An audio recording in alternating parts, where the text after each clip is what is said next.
Баярлалаа найруулагч. Тэгэхээр эрхэм хүндэт үзэгчтэй Дэлхийн Түүхүүд цувралын Сирийн Хайрын Түүх цувралыг өнгөж та бүхэн хамтдаа бүгдээрээс үзтлээ. Тэгэхээр ухаарл хайрлам сургамжтай бодит түүхээрээ дэлхий дахина 800 сая үзэгчдийг холбоод байгаа Дэлхийн Түүхүүд цуврал Монголд нэвтрүүлгийн маань өнөөдрийн дугаар үзэгч та бүхэн таалагдсан бахаа гэж бодож байна. Тэгэхээр олон нийтийн мэд хэрхийг хүндэтгэн Монголын үндэсний олон нийтийн телевизийн хойморт морлон ирсэн эрхэм та бүхэндээ энэ үдшийн амар амгаланг айлтгая. Тэгэхээр энэ кино найруулагч маань энэ киног бүтэн 5 жилийн турш одоо яг гол дүрүүдийг дагаж авсан юм гайхалтай хайрын түүхийг дөнгөж бүгдээрээ бас шууд нэвтрүүлгийн студид сууж үзлээ. Тэгэхээр уран цааш танаас би ер нь эхэлж үзэгчтэй хандаж асууя. Энэ одоо киноноос бид ямар сургамжийг авах ёстой вэ? Яг ер нь бол альва улс оронд арчилсан нийгэм байгуулад хүний эрхийг дээдлээд үзэл бодлоо чөлөөтэй илэрхийлээд тэгээд орон нутгатаа улс орныхоо хөгжлийг одоо хөгжлийнх нь бодлогыг бүтээгт нь өөрсдөө оролцоод тэрнийг нь хэрэгжүүлэхэд нь гар бие ороод ингээд явж байвал аз жаргалтай их орондоо орон гэртээ ингээд байх амьдралтай л байх л байна л. Гэтэл харамсалтай нөгөө их олон улсад бол ийм одоо хүн шиг амьдрах боломж бол байхгүй л байна л. Тэгээ тийм учраас одоо янз бүрийн хавчлага, дарамт, шахалт, зовлон, тарчлан юм болгоныг л туулж шít. Тэгэл эцэст ингээд харахаар зэрэг хөрхий одоо хичнээн их тийм юу гэдгийг одоо сайн сайхны төлөө тэмцээ, ховсголын төлөө ховсгол хийж тэмцээд ингээд явж исэн ч гэсэн хичнээн их дарамтыг үзэл тэгэл одоо амьдралаасаа тий бүх юм одоо энэ эмэгтэйгийн амьдралыг харахаар зэрэг л бол одоо үнэхээр харамсалтай санагдаж байна. Их хүн тэгсэн мөртлөө бас нэг ховсгол хийчгээд үзэл санааныхаа төлөө одоо ингээд үнчээр зүтгээд тууштай ингээд байгаад байдаг. Тэгсэн тэгээд ингээд хоёрдмал амьдралаасаа болоод ингээд яаж чадахгүй одоо байдалд ороод нөхөр нь ч бас зарим үед ойлгохтой, зарим үед ойлгохгүйтэй байна шүү дээ. Тэгэл мань хүний хийж чадж байгаа юм бол ядтал би хүүхдүүдээ нэг одоо аюулгүй газар авааччлаа. Тэд нар маань сургуульд сурж байгаа гэл тэгэл яг өөрөө болохоор зэрэг тэнд хүний нутагт амьдарч чадахгүй л байгаа байхгүй тий. Хүний нутагт амьдарч чадахгүй буцаад их орноо ботсон хэвээрээ тэр ховсглыг яаж хийх ёстой байсан, тэр ерөн зөв байсан юм уу, буруу байсан юм уу мэдээж өөрчлөх ёстой. Яаж өөрчлөх байсан бэ л гэдэг юмыг л тэгэл бодсоор л явж байна л да. Тэгэхээр зэрэг зүгээр ингээд одоо ингээд бодохоор зэрэг юу гэж бодогдгоо гэхээр ихэнх энэ одоо дөрвөсөд гарч ирж байгаа дайн байлдаан болж байна, мөргөлдөөн болж байна, байгалийн гамшиг болж байна. Энэ болгон юунаас үүсэлтэй вэ гэхээр зэрэг иргэдийн одоо дуу хоолойг сонсдоггүй, иргэдийг оролцуулдаггүй, тэд нартай зөвлөдөггүй тийм байдлаас л болж энэ бүх хямралч нь үүсэж байгаа байхгүй тий. Тэгэхээр зэрэг яаж тэрнээс урьдчилан сэргийлэх вэ гэдэг юмыг бид нар Монгол улс ч гэсэн одоо бас бодож ах хэрэгтэй байхгүй. Манай Монгол улсд бол одоо тогтвортой хөгжил гэдэг ингээд авцсан байдаг. Байгаль орчин гээл нийгмийн асуудал эдийн засгийн одоо өсөлт гээл ингээд явждаг. Энэ гурван юмыг бид нар тэнцвэрийг хангаж чадахгүй л байгаа учраас манай ч гэсэн яг үнэндээ бол орон нутагт хүмүүс дөрвөөд л хот руу нүүж ирж байгаа байхгүй. Манайд бол усны ч асуудал одоо удахгүй үүснэ. Ер нь бол байгаль орчны ч асуудал үүснэ Тэгэхээр ижил төстэй зураг бидний Монгол оронд ч бас байна гэсэн санаа. За баярлалаа. Тэгэхээр профессор Уланбаяр та ямар өнцгөөс нь юуг илүү үзэгчтэй онцолж хэлмээр санагдав юу? Тэгэхээр яг энэ бол манай үзэгчдийн сайн мэдээлэлтэй. Энэ бол ер нь 2011 онд олон улсын харилцаанд ялангуяа ойрхот орнод Арабын ертөнцид гарсан Арабын хувьсгал, Арабын хавар гэдэг. За энэ үйл явц бол маш том үр дагавар үлдээсэн. За энэний нэг гол үр дагавар бол Сирийн иргэний дайн байсан. За Сирийн иргэний дайн бол бараг одоо 8 жил үргэлжилж тэгээ 19 оны ихээр бол ерөнхийдөө үндсэндээ бүрэн дууслаа гэж аль бие усаар зарлалаа л да. Тэгэхээр эндээс хамгийн гол одоо дүгнж байгаа зүйл юу вэ гэхээр энэ олон 10 жилээр бол энэ Арабын ертөнцид бол засгийн эрх үржсэн одоо авторитар дэглэм гэж ярьдаг л да. За зарим тохиолдолд бол бараг одоо тоталитар дэглэм гэж ярьдаг. Эдгээр одоо бүс нутгуудад бол улс орныг удирдах байсан 30 40 50 жилээр удирдах байсан энэ дэглэмийн эсрэг бол Арабын хувьсгал бол маш хүчтэй өрнөсөн. За энэнд бол юуны өмнө бол яг Америкийн нэгдсэн улс өрөндийн одоо ардчлалыг түгээн дэмжрэх үйл явц бол маш чухал үүрэг нөлөө үзүүлсэн. гэтэл бол энийг бол хамгийн үр дүнтэй шийдвэрлсэн улс нь бол Түнис байж байгаа. Түнисийн хүний эрхийн төлөө дөрвөлгдөг бол одоо энд бол иргэний дайнгүйгээр асуудлаа шийдвэрлээд энэ Түнисийн дөрвөлгдөг бол Инги тайвны Нобелийн шагналыг бол 2016 онд 17 онд авсан шүү дээ. Гэтэл Сирийн дэглэнд бол өөрөөр хэлбэл яасан бэ гэхээр өөрийнхөө байр суурийг бол үхэн хатан зурж үзсэн л дээ. Энэ нь бол одоо иргэний дайнд хүргэсэн. За тэгээд Сир, Иракийг дамсан исламын улс бүлэглэгдэх айхтар алан идэх юм бүлэглэл бий болсон. За энэ дайн бол олон зуун мянган иргэд бол энэ дайн шашин хооронд үндэстэн хооронд энэ иргэний дайнаас болоод тэгээд энэ бүс нутагт бол их гүрнүүдийн маш том геополитикийн өрсөлдөөн бас явагдсан. Америкийн нэгдсэн улс, Оросын холбооны улс, Хятад гэдэг өрөндийн орнууд гэдэг. Тэгээ энэ их том иргэний дайны үйл явц бол энэ дайн бол сүүлдээ бол маш ноцтой байдал болсон. Ойролцоогоор энэ дээр бол бараг 400 мянган хүн бол энэ иргэний дайнд амь үргэлжсэн. Олон зуун сая хүмүүс бол их орноос дөрвөн зайлсан. Тэгэхээр энэ кинон дээрээс бол яг энэ дөрвсөн зөвхөн одоо нэг хоёр одоо нэг гэр бүлийн амьдралын одоо түүхгүй бол харагдаж байна л да. Одоо энэ бүх дайныг бол энэ гэр бүлээр төлөвлөж байгаа. Тэгэхээр энэ дээрээс бол юу бид нар бол юу дүнж гэнэ гэхээр ерөөсөө олон 10 жилээр одоо засгийн эрх байсан энэ дэглэн бол өөрийнхөө байр суурийг бол чөлөөтэй тавьж өгөхгүй ямар их айхтар үр дагавар иргэний дайн энэ бол одоо ямар ноцтой үр дагавар энэ бол дэлхийн нийтийн хэмжээнд маш хүчтэй нөлөөлсөн. Тэгээ энэ бол дөрвөсдийн давлгаа бол Европыг бол нөмөрсөн. Ялангуяа Европын өөрийнх нь үнэт зүйлдер бол энэ маш ноцтой асуудлыг бий болгосон. Тэгээ энэ дээрээс бол яг маш олон хүмүүсүүд бол гадаадад бол дөрвөлээ маш олон ялангуяа Турк улс, Европ за бидний энэ кинон дээр бол жишээлх юм бол Франц улс бол орон болгосон байж байна л да. За тэгээ олон хүмүүс бол Америк руу очиж ирсэн. Тэгээ энэ дээрээс бол яг үгээр хамгийн гол нь амар тайван нутагт бол эцэг бол амар бол одоо хүүхдүүдээс сургууль соёлд оруулах хүүхдийн ирээдүйн төлөө л одоо санаа зовж байна л да. Тэгээ дараа нь яг Франц бүсгүйтэй гэр бол амьдрал нь өөрчлөгдөд явсан юм байна.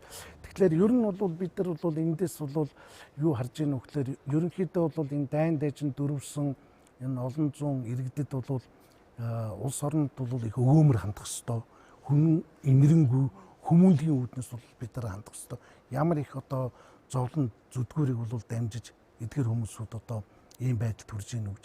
Нөгөө нэг зүйл бол ерөнхийдөө бол одоо энэ тоталитар ийм авторитар дэглэмүүдийг бол ер нь бол засгийн эрхнээс бол ховсглаар бол хүчээр одоо умгах шаардлагатай байж байгаа. Энэ бол ер нь түүхэн явдлаас бол зайлшгүй гарч ирсэн зүйл л дээ. Зөв үр дагавар нь бол маш ноцтой ийм л үйл явдал болсон. Тэгэхээр энэ өнгөрсөн одоо энэ 21-р зууны их үеийн хамгийн том одоо эмгэлт ийм үйл явдал боллоо. Тэгээ энэний л одоо түүхийг маш одоо иргэний нэг гэр бүлийн хувь заяагаар л одоо ингэж харууллаа л да энэ кинонд ижил ингэж хэлэх гээд.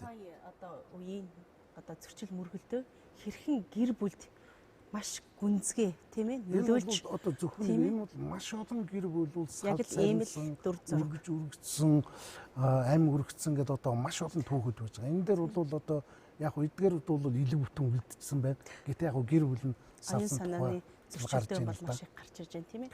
Өмгөөлөгч та Монгол ямар ухаарлаа авах вэ? Одоо энэ киноноос ер нь бол маш олон одоо сэдв сургамж авах асуудлууд байна.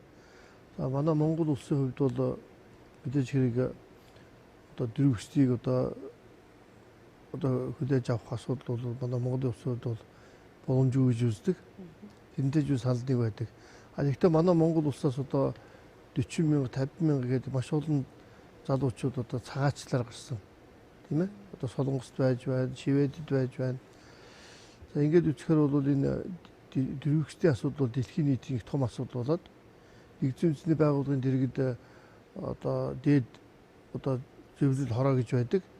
За мөн 51 оны дөрвөсдийн эрхийг хамгаалах тухай конвенц одоо байдаг гарсан байгаа. Энэ конвенцийн дагуу дөрвөсдийг одоо хүлээн авсан улсын их орнууд улсууд бол буцааж явуулдаггүй. Ажлыг амьдрах сурч боловч нөхцөл хангадаг.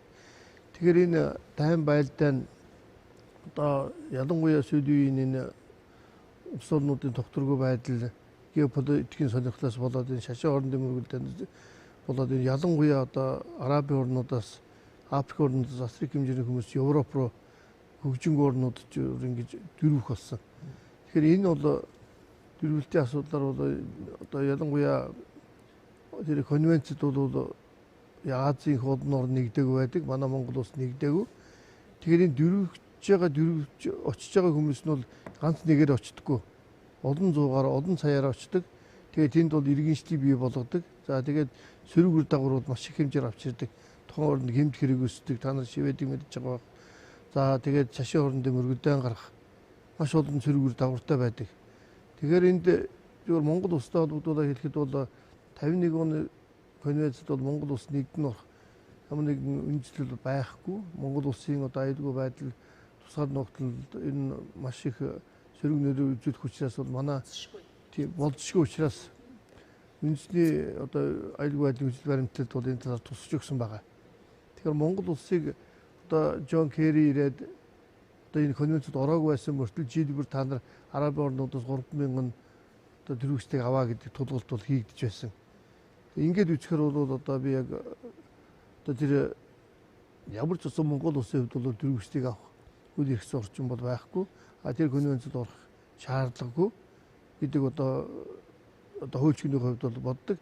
Тэгтээ мэдээж хэрэг одоо улс орнуудын хөгжлийн явц байдал бол манай Монголын хувьд бол одоо хамгийн гол асуудал юу гэхээр одоо зөв системээ бүрдүүлээд одоо хоёр тангимтай парламент бий болгоод улс орноо хөгжүүлж одоо юм хөгжингүү одоо хүмүүсээ одоо тийжээж тийм ээ хүмүүсийн цалин мөнгөний нэмэгдүүлж юм зөв амьдралыг бий болгохгүй бол одоо Монгол орноос бол харин дөрвөх биш тийм ээ зүгээр цагаачилж гарч явж байгаа хүмүүс маш их байгаа.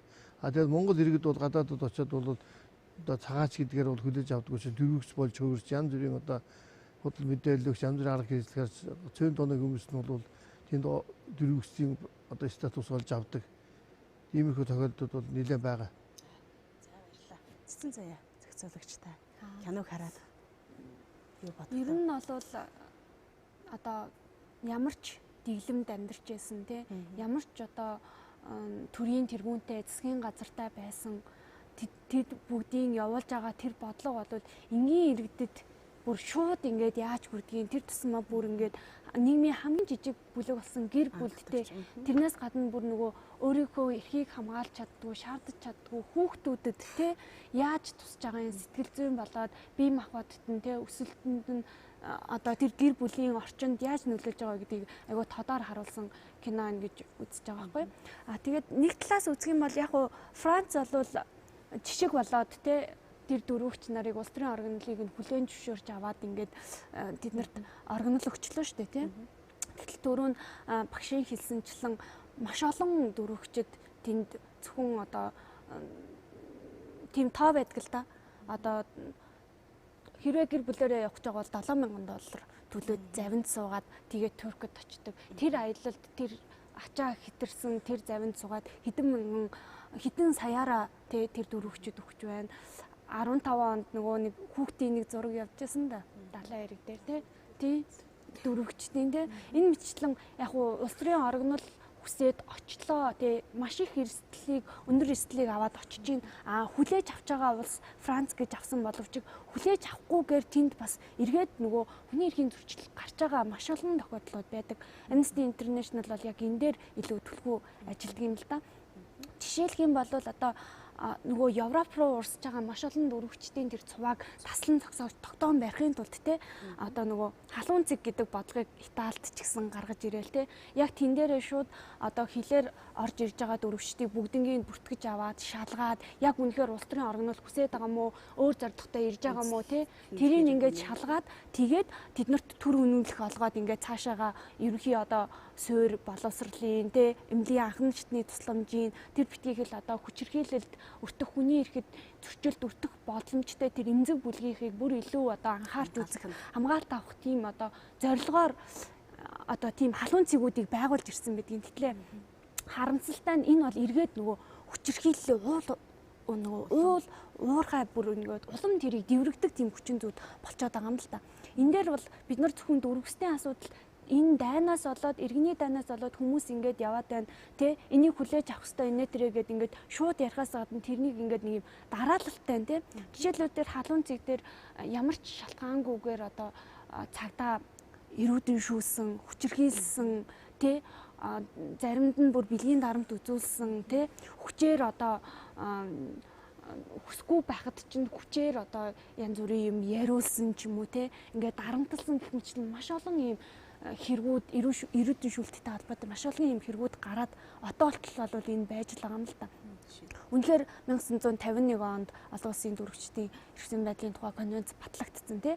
Гэхдээ тэр яг хэрэгжиж байгаа байдал нь бас өнөө үед бас ямар байгаа юм тий. Энэ нь бол яг хуу энэ гэр бүл хичнээн одоо янз бүрийн хүчин зүйлүүдийг тий янз бүрийн проблемуудыг ингээд даваад ингээд сайхан амьдрал хүүхдүүд нь хүрсэн гэрэл гээтэй байгаа ч гэсэн тэнд бас нөгөө тэр шатыг дамжиж чадахгүй тэндээ гацаад байгаа маш олон иргэдийн тэ хүний иргэн гэхээс илүү хүний одоо асуудал яригдах хэрэгтэй байхгүй бид нар тэрийг бас ингэж бодож чадахгүй.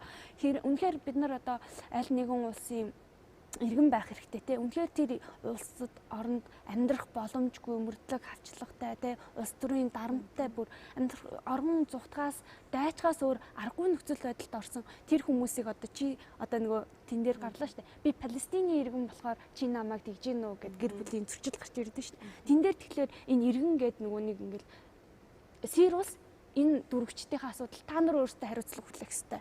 Тэ? Тийм нөхцөл байдалтай хандхаас илүү энэ ийм нийгмийн хандлагыг нь бүр энэ таслан зогсоогоод энэ ямар улсын иргэн байхаас үл хамааран энэ чинь хүн шүү дээ. Тэ?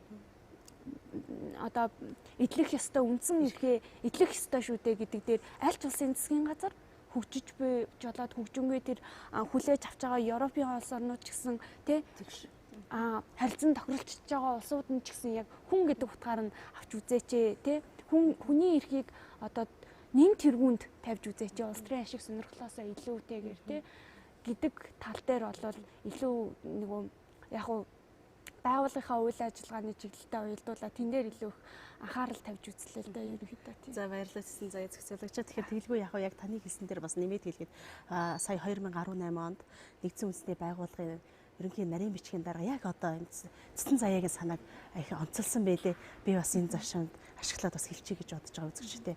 Яг хэдийгээр өнөөдөр хүний эрхийн одоо нэгдсэн үндэсний байгууллагын конвенцээр тийм 1951 оны конвенцээр 140 гаруй улс орнууд одоо эвлэлтэнд нэгдсэн хэдий ч гэлээ өнөөдөр энэ одоо конвенцийн хэрэгжилт бол төдийлөн бидний одоо төсөөлж байсан тийм үр дүн бол гарахгүй байна. Нэгч улс орн гэж хэлсэн байгаа штэ. Нэгч улс орн дөрвөж байгаа хүмүүсийг дөрвөгчдийн хамгаалтын асуудлыг төдийлөн одоо хангаж чадахгүй байгаа нь энтэй бид нэр эвлэрхүү failed off тийм ээ бид нэр ингээд бууж унаж өгөх үү энэ хоёрын нэгийг бид нар одоо сонгох хэрэгтэй байна гэдэг дээр их акцент өгч ингэж хэлсэн үнэхээр энд бас дурдж хэлмээр санагдчихлаа. Тэгэхээр мэдээж бидний энэ кино хийсэн Сир улс маань өөрөө болохоор мэдээж дөрвөгчдийг хамгийн одоо ихээр гаргадаг одоо сая сүүлийн үеийн одоо 2018 онд хичээл 5.5 сая дөрвөгчд гарсан байгаа шүү дээ.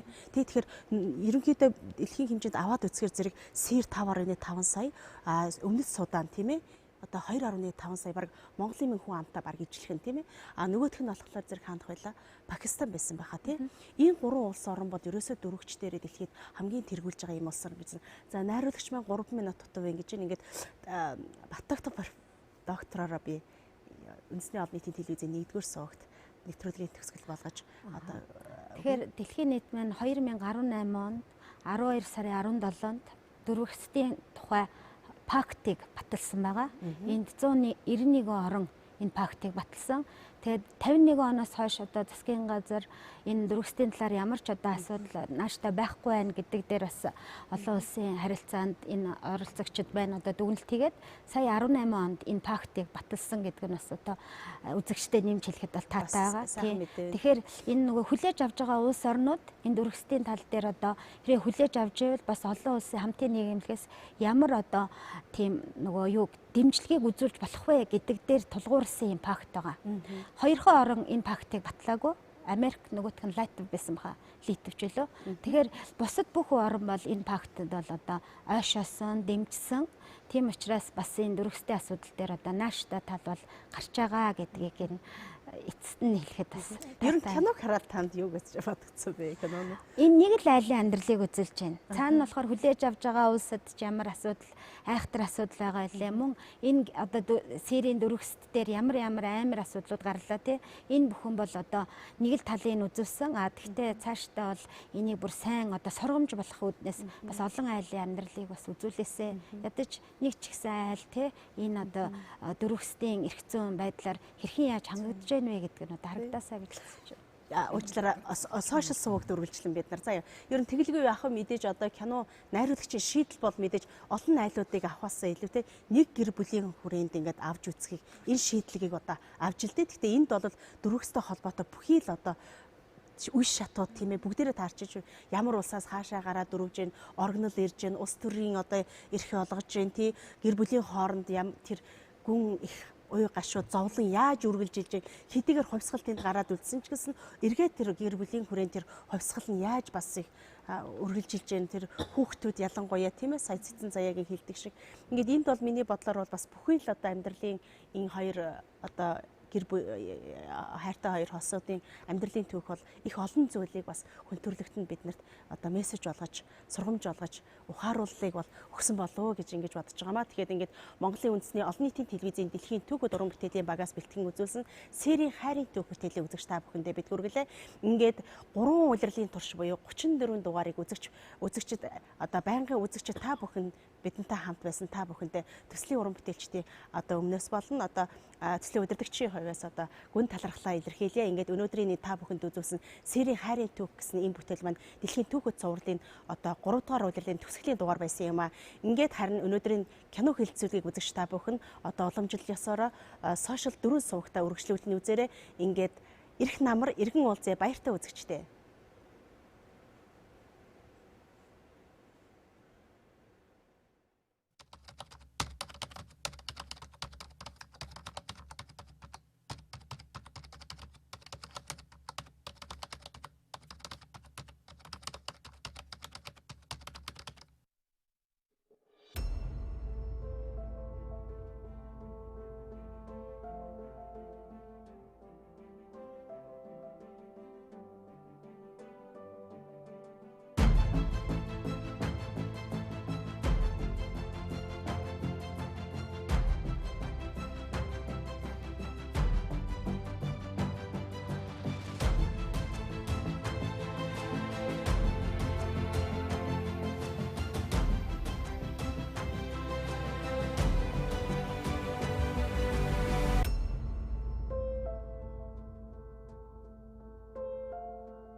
Сайн байцгаана уу эрхэм хүндэт үзэгчдээ. Сошиал сувагт Дэлхийн Түүхүүд цувралын Сирийн Хайрын Түүх бүтээлийг сонгон үзэж байгаа эрхэм үзэгч та бүхэндээ маш их баярлалаа. Ингээд Монголын үндэсний олон нийтийн телевизийн хоймроос кино хэлэлцүүлэг маань үргэлжлэн та бүхэндээ хүрч байна. Ингээд өнөөдрийн бидний кино хэлэлцүүлгийн сэдэв маань 2 секунд тутамд. Яагаад ингэж нэрлсэн болохыг та бүхэн манай кино хэлэлцүүлэг үзэж мэдэх болно. Ингээд YouTube, Twitter, Instagram, Facebook гэсэн үндсэн 4 сошиал сувагтаар манай одоо контент нэвтэрч байна. Ингээд үзэгч та бүхэн одоо кино хэлэлцүүлэгтэй холбоотой болон сая бидний үзүүлсэн Сирийн Хайрын Түүх кинотой холбоотой санал хүсэл бас асуулт байвал бидэнд одоо саадгүй илгээгээрэй. Бид манай панелистууд маань та бүхний сонирхсан асуулт болон санал хүсэлтийг бид нар бол одоо аль болох боломжоор бид нар авч асуултанд нь хариулах болно. Ингээд бүгдээр кино хэлэлцүүлгээ үргэлжлүүлээ. Сая профессор та нэг юм хэлийгээд гараа өргөдөөс нь одоо энэ шууд үргэлжлүүлээд явчих. Монгол улс бол яг 51 оны дөрвөстийн конвенц 1967 оны нэмэлт протокол гэдэг энэ хоёрт бол нэгдээгүй. Гэхдээ Монгол улсын ардчилсан үндсэн хуулийн 18-ын 4-р бол дөрвт бол заасан байж байгаа. Улс төрийн үзэл бодлоосоо одоо болоод өөрөөр хэлбэл одоо дөрвсөн хүн одоо хэрвээ хүсэлт гарах юм бол улс төрийн оргонд л олгоно гэдэг. За нөгөөх нь бол гадаадын иргэдийн эрх зүйн байдлын тухай хуулийн дээр бол бас заасан байна. Монгол улсын үнэт зүйлтэй хашилдаад ингээд Монгол улсад ирж ирээд одоо орнох юм бол зөвшөөрөл олох боломжтой гэж тийм улс төрийн олох боломжтой гэсэн ийм эрх зүйн зохицуултууд байгаа. Нөгөө нэг зүйл бол яг 1981 оны эрүүшүүлтийн эсрэг конвенцэд Монгол улс нэгдсэн. 81 оны. 81 оны. Тэгээ 81 оны эрүүшүүлтийн эсрэг конвенц гэдэг. Энэ дээр бол нөгөө гаднаас дөрвж ирсэн хүмүүсүүдийг буцаах болох үл буцаах тухай өөрөөр заалт байдаг. Тэгэхээр энэ бол Монгол улс нэгдэн орцсон учраас олон улсын гэрээнд нэгдэн орох нь бол олон улсын шин чанартай давмгаалах хэрэгтэй учраас энэ бол үйлчлэх ёстой. Нөгөө нэг зүйл бол 1989 оны хүүхдийн эрхийн тухай конвенц гэж байж байгаа.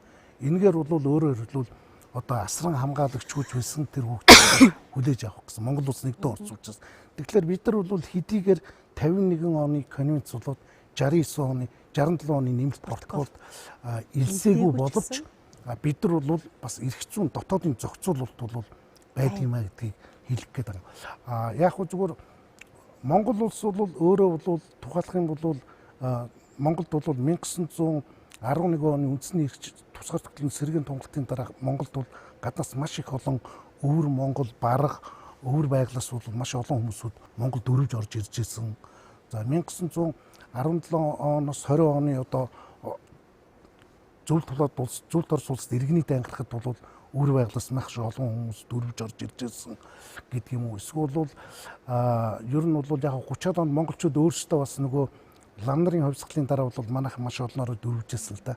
Ер нь Солонгосын дайны үед бол 1952-оос 59 оны хооронд бол Солонгосын дайны үед бол Монгол улс ч юм бол 197 сурагч хүүхдүүдийг бол одоо багш нартай хамт бол 30 гаруй багш нартай хамт бид нар бол одоо хүлээн авч төвөгөрч барахгүй бол энэ зайсангийн амд ч нь бол одоо зуны шарга мортын амд ч нь бол өвлийн юм орон сууцтай сургаж байгаад бол бид нар нутаг буцааж ирсэн. Тэгээд 1979 оны Афганистаны дайны үед бас Афганистанаас ирсэн 20 гаруй оюутнуудыг бол 20 гаруй хүүхдүүдийг бол Монголын засгийн газар хүлээж аваад сургаад тэгээд нутаг буцааж ирсэн. Энэ үед бол Афганистаны элчин сайдын бол Монголд ажиллаж байсан л да.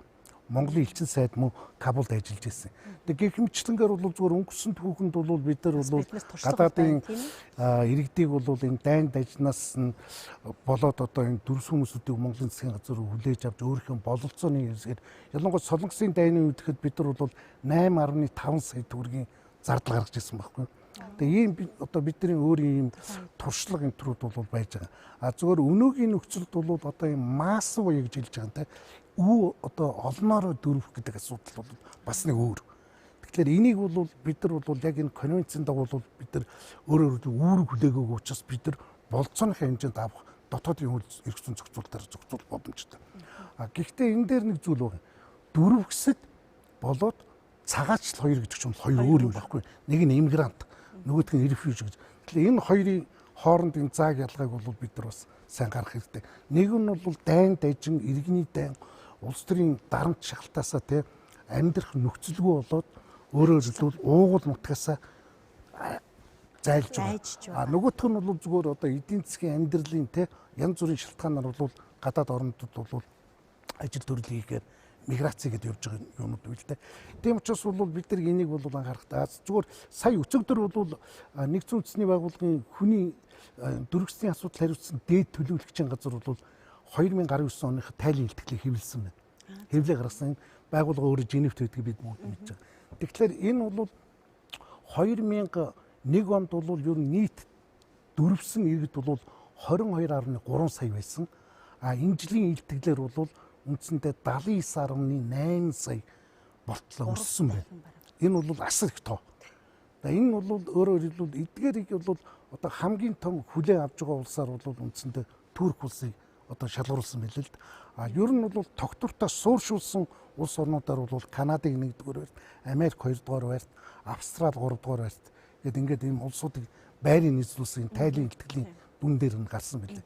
Тийм учраас бол ерөнхийдөө энэ олон сая одоо иргэд бол ингэж уугуул нутгаасаа энэ дайны хөллөөс бол дайжгинж одоо ингэж дөрвж ийн л да. Тэгээд эдгээрд бол хүний эрх гэдэг одоо бидний 1947 оны хүний эрхийн тухайн төгөөмөл тунхаглалын үүднээс За 1968 ч гэдэг нь улс төрийн эрхийн тухай практикт маш олон энэ гэрээ баримт төчгүүдийн үүднээс бол улс орнууд бол тодорхой хэмжээнд бол эдгээр хүмүүсүүдийг хамгаалах үүрэгтэй гэж байгаа. Гэхдээ гол асуудал бол яасан бэ гэхээр дөрвж орж ирсэн хүмүүсүүдээс бол олон улсын террорист үйл ажиллагаанууд бол маш олон удаа гарсан. Энэ бол ялангуяа одоо Франц, за мөн одоо хэд хэдэн орнуудад бол өрөнд Европт бол террорист үйл ажиллагаанууд гарлаа л да. Тэгээ энэ бол өөрөө бол бас их томоохон асуудал дагуулсан байгаа юм л да. Тийм учраас бол гол асуудал нь бол юу вэ нөхөөр одоо энэ олон улсын терроризмтай холбоотой, за тэгээ эдийн засгийн нөхцөл байдалтай холбоотой энэс бол одоо дөрвөсчдүүд бол маш айхтар хатуу чанга бодлого одоо баримталж байна л да. Тэгээ энийг бол хэлэх гээд байсан. За орно хэлэхэр зэрэг бид нар бас нөгөө нэг энэ улс төрийн орогнол хайж байгаа хүмүүс тэгээ бас янз бүрийн энэ гамшиг дайн тулаан зовлонд ингээ өртөөд дөрвж байгаа улсууд хоёрыг бас нөгөө ялгаж ойлгох хэрэгтэй болоод байгаа байхгүй тий. Зүгээр бас нэг юм нэмээд хэлэхэд бол сүүлийн үед бол энэ экологийн дөрвөсөд гэж гарах юм одоо их юу болоод байна шүү дээ, бий болоод байна тий. Яг тэгвэл маш их одоо ойрхон давтамжтайгаар байгалийн гамшигуд бий болж байна тий. Цунамийн дөрвөсөд ч гэдэг юм одоо өөр юудын галтуул тэгэл одоо өөр юу байдгийг тийм ээ тий. Тэгэхээр зэрэг ер нь нэг тооцоо байгаад байгаа л да. Тэр нь юу гэхээр нэг 2050 он гэхэд бол экологийн дөрвөсөд бол 30 сая болно гэсэн тийм тооцоо гарчиж байгаа байхгүй тий. Тэгэхээр зэрэг энэ нөгөө эргээд би нөгөө түрүү хэлээсэн тий. Ерөөсө тогтвортой хөгжил гэдэг имийг л одоо бодохгүй л болохоо байсан байх шүү. Энэ улс орон дотор байгаа тэгш бус байдал, улс хоорондын тэгш бус байдал хоёроос чинь хамаг юм үүсчин шүү. Тийм учраас бид нар энэ хөгжлийнхөө бодлогыг өөрчлөхгүй бол болохоо байла. Одоогийн тийм манай энэ явж байгаа одоо дэлхийд даяар явж байгаа тий чөлөө зах зээлч гэдэг юм одоо энэ бодлого бол ерөөсөө биш байх шүү. Энийг өөрчлөхгүй бол болохоо байла шүү гэдэг юм аа бол ингээ ойлгоод авч ийн л да. Одоо энэ гарч ирж байгаа дөрвөсөд бол ерөөсөө ингээд ихний яг дохио байхгүй тий. Энд чинь ерөөсөө л тэгш бус байдал. Тэгш бус байдал чинь л тогтворгүй байдлыг бий болгоод тогтворгүй байдал чинь л тэгэл дайн тулаан ингээл одоо дөрвөсөд бий болж штэ ер нь бол тийм ээ тий. Мэдээж хэрэг тэр тэгш бус байдлыг хадгалах эрх мэдлийг хадгалахын тулд чинь тэр дарангуйлал чинь байгаа байхгүй юу тийм ээ тий. Тэгэхээр л нөгөө энэ юмыг чинь бид нар яаж өөрчлөх вэ гэдэг юмыг чинь л бодож л одоо энэ тогтвортой хөгжлийн зорилго гэдэг юмыг чинь гаргаж ирж байгаа байхгүй. Энэ дотор чинь л байгаль орчноо яаж бид нар тэнцвэрийг хангах юм, нийгмийн асуудлыг яаж тэнцвэрийг хангах юм те. Яаж бид нар эдийн засгаа бас хөгжүүлэх юм. Энэ гурван юмын тэнцвэрийг яаж хангах юм гэдэг юм чинь л одоо хамгийн чухал юм болж байгаа байхгүй. Энэ гурав чинь ерөөсөө одоо болтол тэнцвэр нь хангахтайг бол явж байгаа байхгүй тий. Тэгэхээр уран цооч тэргүү маань ерөнхийдөө сүүлийн үед тий ялангуяа одоо ирээдүйд хамгийн их давамгаалах дөрвөстийн төрөл болох экологийн дөрвөлтийн юг гаргаж ирж шүү. Ер нь бол сая киноноос бид нар үзэхэд бол ерөнхийдөө одоо дайн байлдаан тийм ээ зөрчилд мөргөлдөөний үүднээс илүү их гарч ийн. Тэгэхээр Amnesty International-ийн зүгээс ер нь дөрвөгчдийн хувьд хамгийн гол одоо та бүхний анхаарч ажилдаг чиглэл нь юу гэдэг вэ? Нөгөө хүний эрхийн зөрчилд өртөж болцсошгүй бүлэг гэж бүлэг байдаг. Хүүхэд эмэгтэйчүүд. Нөгөө өөртөөхөө эрхийг одоо хамгаалахын төлөө өөрийнхөө аюулгүй байдлыг хангаж чадахгүй тийм эмзэг бүлэг гэж ярьдаг. Тэгэхээр хөвчлэн бид нарын яг гол ажилдаг сегмент бол дөрвөгч дундаа яг хүүхэд эмэгтэйчүүд. Тэд нарт бүр хамгийн анхан шатны одоо эрүүл мэндийн туслалцааг үзүүлэх хэрэгтэй, анхан шатны боловсролыг өгөх хэрэгтэй. Үнэхээр бас биднэрт яригдж байгаа юм одоо тэнд ингээд хил дээр ингээд байлгаад нөгөө террорист бүлгүүд байгаад байгаа учраас шалхахаас өөр аргагүй байдалд ороод шүү дээ. Тэр тохиолдолд тэр халуун цэгийг ажилуулж байгаа тэр одоо засгийн газар ямар журам баримталж ёстой. Тэн дээр бид нар илүү их одоо акцууд өрнүүлж тэнд шахалт үзүүлдэг. Тэгээд ингээд шалгуураараа гараад ирсэн юм хүмүүсийг нөгөө дахин сууршуулах гэж ойлголт байгаа шүү дээ. Одоо тэр хүмүүст орон гэр олгох, тэр хүмүүст боловсрол олгох, эрүүл мэндийн анхан шатны туслалцаа олгох. Тэр бүгдэн дээр бол хүүхд эмэгтэйчүүдийг бол хамгийн ихэнд ингэж авч үзээжээ. Энэ бол одоо нөгөө хамгийн нөгөө эмзэг бүлэг учраас энэ бүлгийг ерөөсөө орхигдуулж болохгүй тэр тусмаа бүр хамгийн их анхаарал авах хэрэгтэй бүлэг гэж үзээд ингэж яадаг. Тэгээд түрүүн өмгөөлөгч ярьсан шүү дээ тий. Нийгэмд ийм шалтгаанууд байгаа учраас нөгөө дөрвөгчдийг одоо олон нийтийг хүлээж авчихгүй байна. Жишээлбэл одоо энэ үндэсний аюулгүй байдалд нөлөөлж байна тий. Нийгмийн одоо үнцэрхэг үзлийг дэвргээдэг ч юм уу эсвэл одоо ажлын байрын одоо янз бүрийн асуудалтай нийгмийн тэр асуудалтай нөлөөлдөг ингээд эдгээр бол болгоомжлууд байдаг тий. Монгол улсын хувьд энэ нь бол ер нь олон улстай ч гэсэн тийм байгаа. Нөгөө террорист бүлэг гээл тий. Ер нь л бол яригддаг л стереотип байхгүй юу? Нийгмийн нөгөө юм тогтцсон одоо ойлголт хандлага байгаа да. Тэгтэл чин түрүүн уран цаа жигчийг хэлсэнчлэн дөрвөгч чин зөвхөн улс төрийн оргонол хүсээд нөгөө улс төрийн мөргөлдөөнөөс болоод ирээд байгаа юм биш тий. 100 ган гачиг байгалийн тавтаг төчгөө хүчин зүйлээс шалтгаалаад орон гэргүй болцсон тэр тохиолдолд ирж байна. Эсвэл бүр нөгөө нас хүйс шашин шүтлэг тэрүүгээрээ ялгуурлагдаад ирж байна. Ингээд янз бүрийн илүү одоо төрөл олон зүйл нарийнс чинь тийм ээ илүүтэй байгаад байгаа шүү дээ тий. Тэгэхээр манай Amnesty International-ийн нөгөө олон улсынхаа түвшинд судалгаа аваад Европод 16 онд судалгаа авахад бид нар нөгөө I welcome буюу одоо бид нар дөрвөгчдийг одоо хүлээж авна гэсэн кампанид дэлхийн нийтийн кампанид ажил явуулаад тэгээд судалгаа явуулахад Европын улс орнуудын одоо судалгаанд оролцсон иргэдийн 80% нь бол одоо үнэхээр ингээд хэцүү нөхцөл байдалд ороод одоо дөрвөж ирсэн хүмүүст одоо бид нар одоо хүлээж авна, найрсгаар хүлээж авна. Тэр битгийх бол бүр гэртээ байлгана тий. Манай улс энэ асуудал дээр болвол бүр тэргүүлэх чиглэл дээр ажиллах ёстой гэсэн ийм санал бүр 80% нь гарсан байгаа хгүй. Харамсалтай нь одоо нөгөө Европын холбоо тий том одоо тогтогчуд гэж ярьдаг шүү дээ тий. Тэд нар маань энийг нөгөө улс төрийн тоглоом болгоод одоо жишээлбэл Турктай гэрээ хийн ч гэх тий. Хэрвээ танах одоо Европ руу ирж байгаа энэ их урсгалыг боогоод Турктай ингээд дөрвөгчдийг ингээд тогтоон барьчих юм бол Европын холбоо та нарт хэдэн сая долларын тусламж үзүүлнэ ч юм уу тий. Ингээд нөгөө ийм хамлалтууд тий нэг ийм улс төрийн тоглолтууд болоод байгаа байхгүй. Яг энэний чинь цаана яг энэ 2 секунд тутам гэдэг шиг тий. Энэний чинь цаана 2 секунд тутамд хэдэн хүний эрх зөрчигдөж байгааг бид нар үнэхээр тэрийг гаргаж чадахгүй байхгүй юу тий.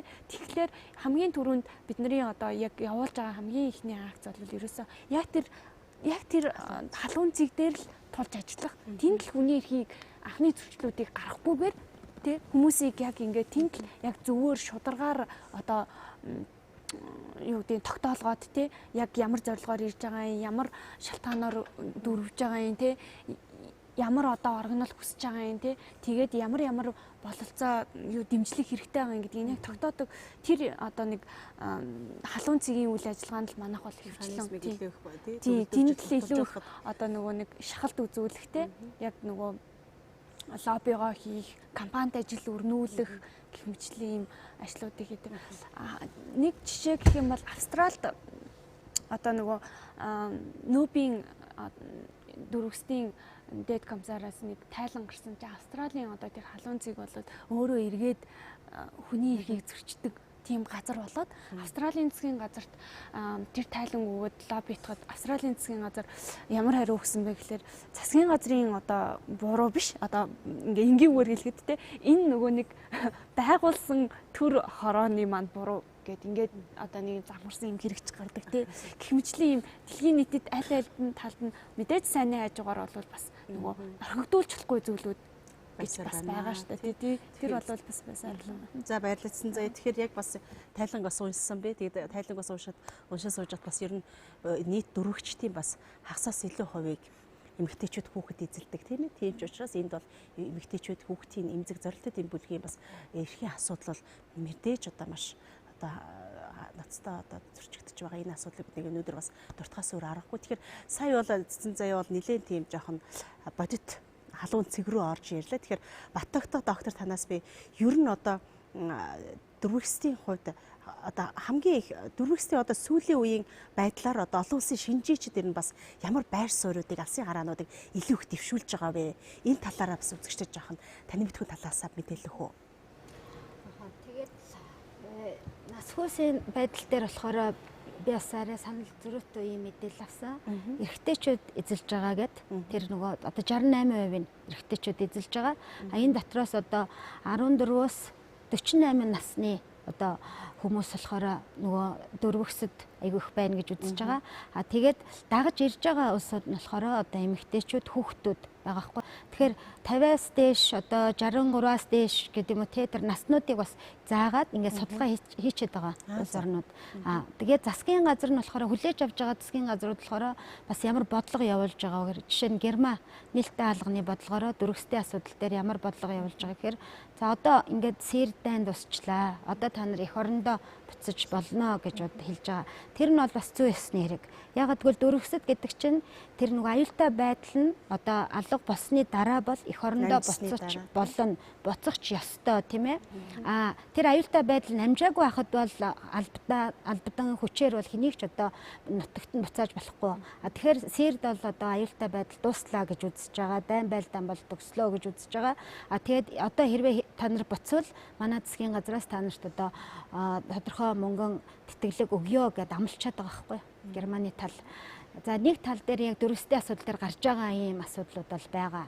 Түрүү хэлсэн одоо янз бүрийн одоо дөрвөсөд бий болж гин гэдэг те.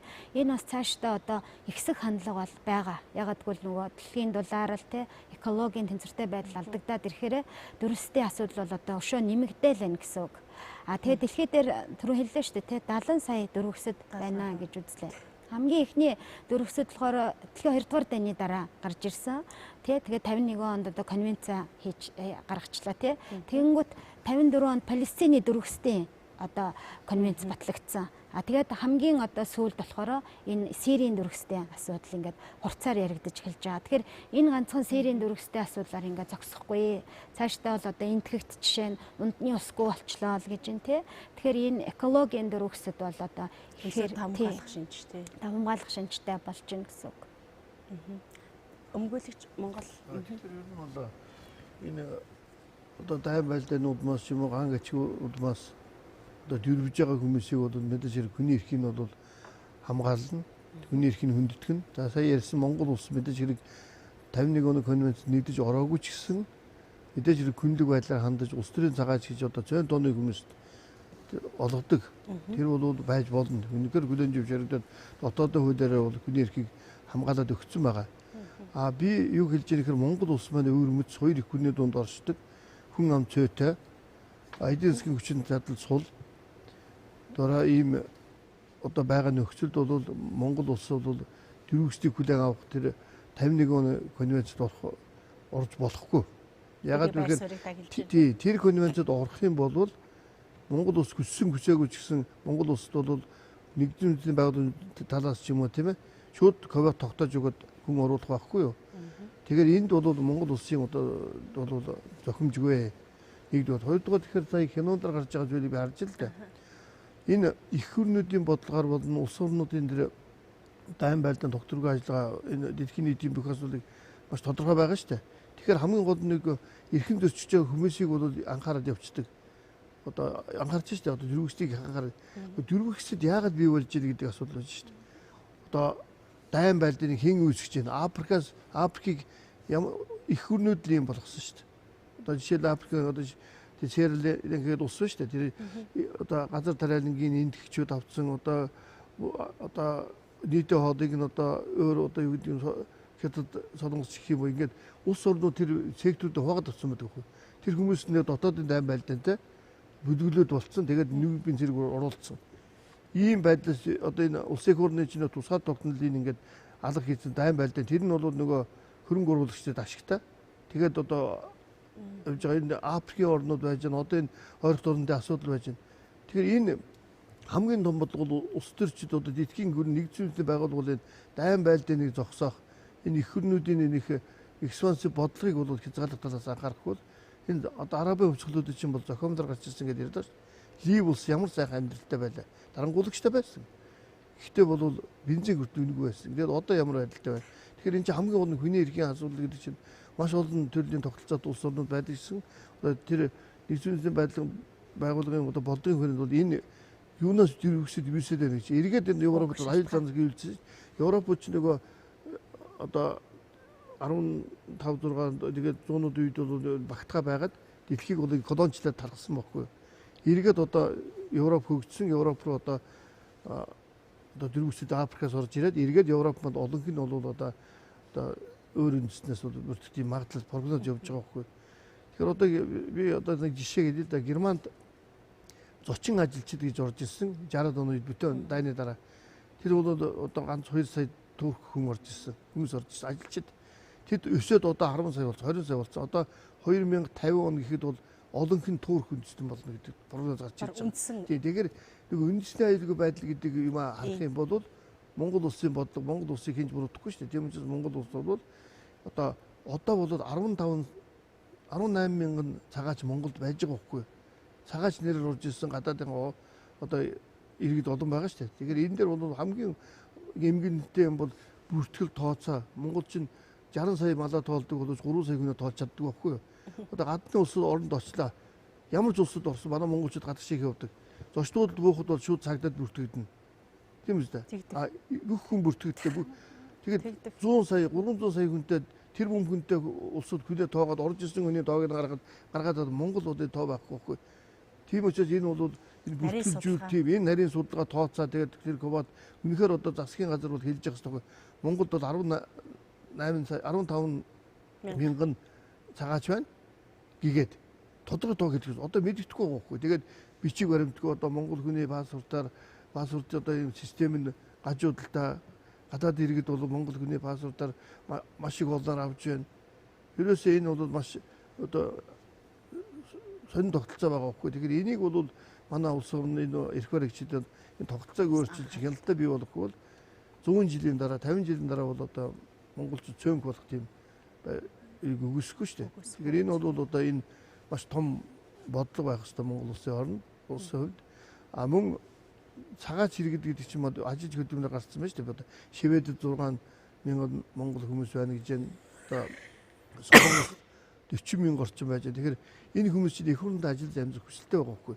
Гэтэл эх хурл маань юу гэхээр цөөхөн баячуудтай болсон, газар шороо эзэнгүй болсон, ард түмэн бол одоо амьдрахад маш хүнд болчиход шүү дээ.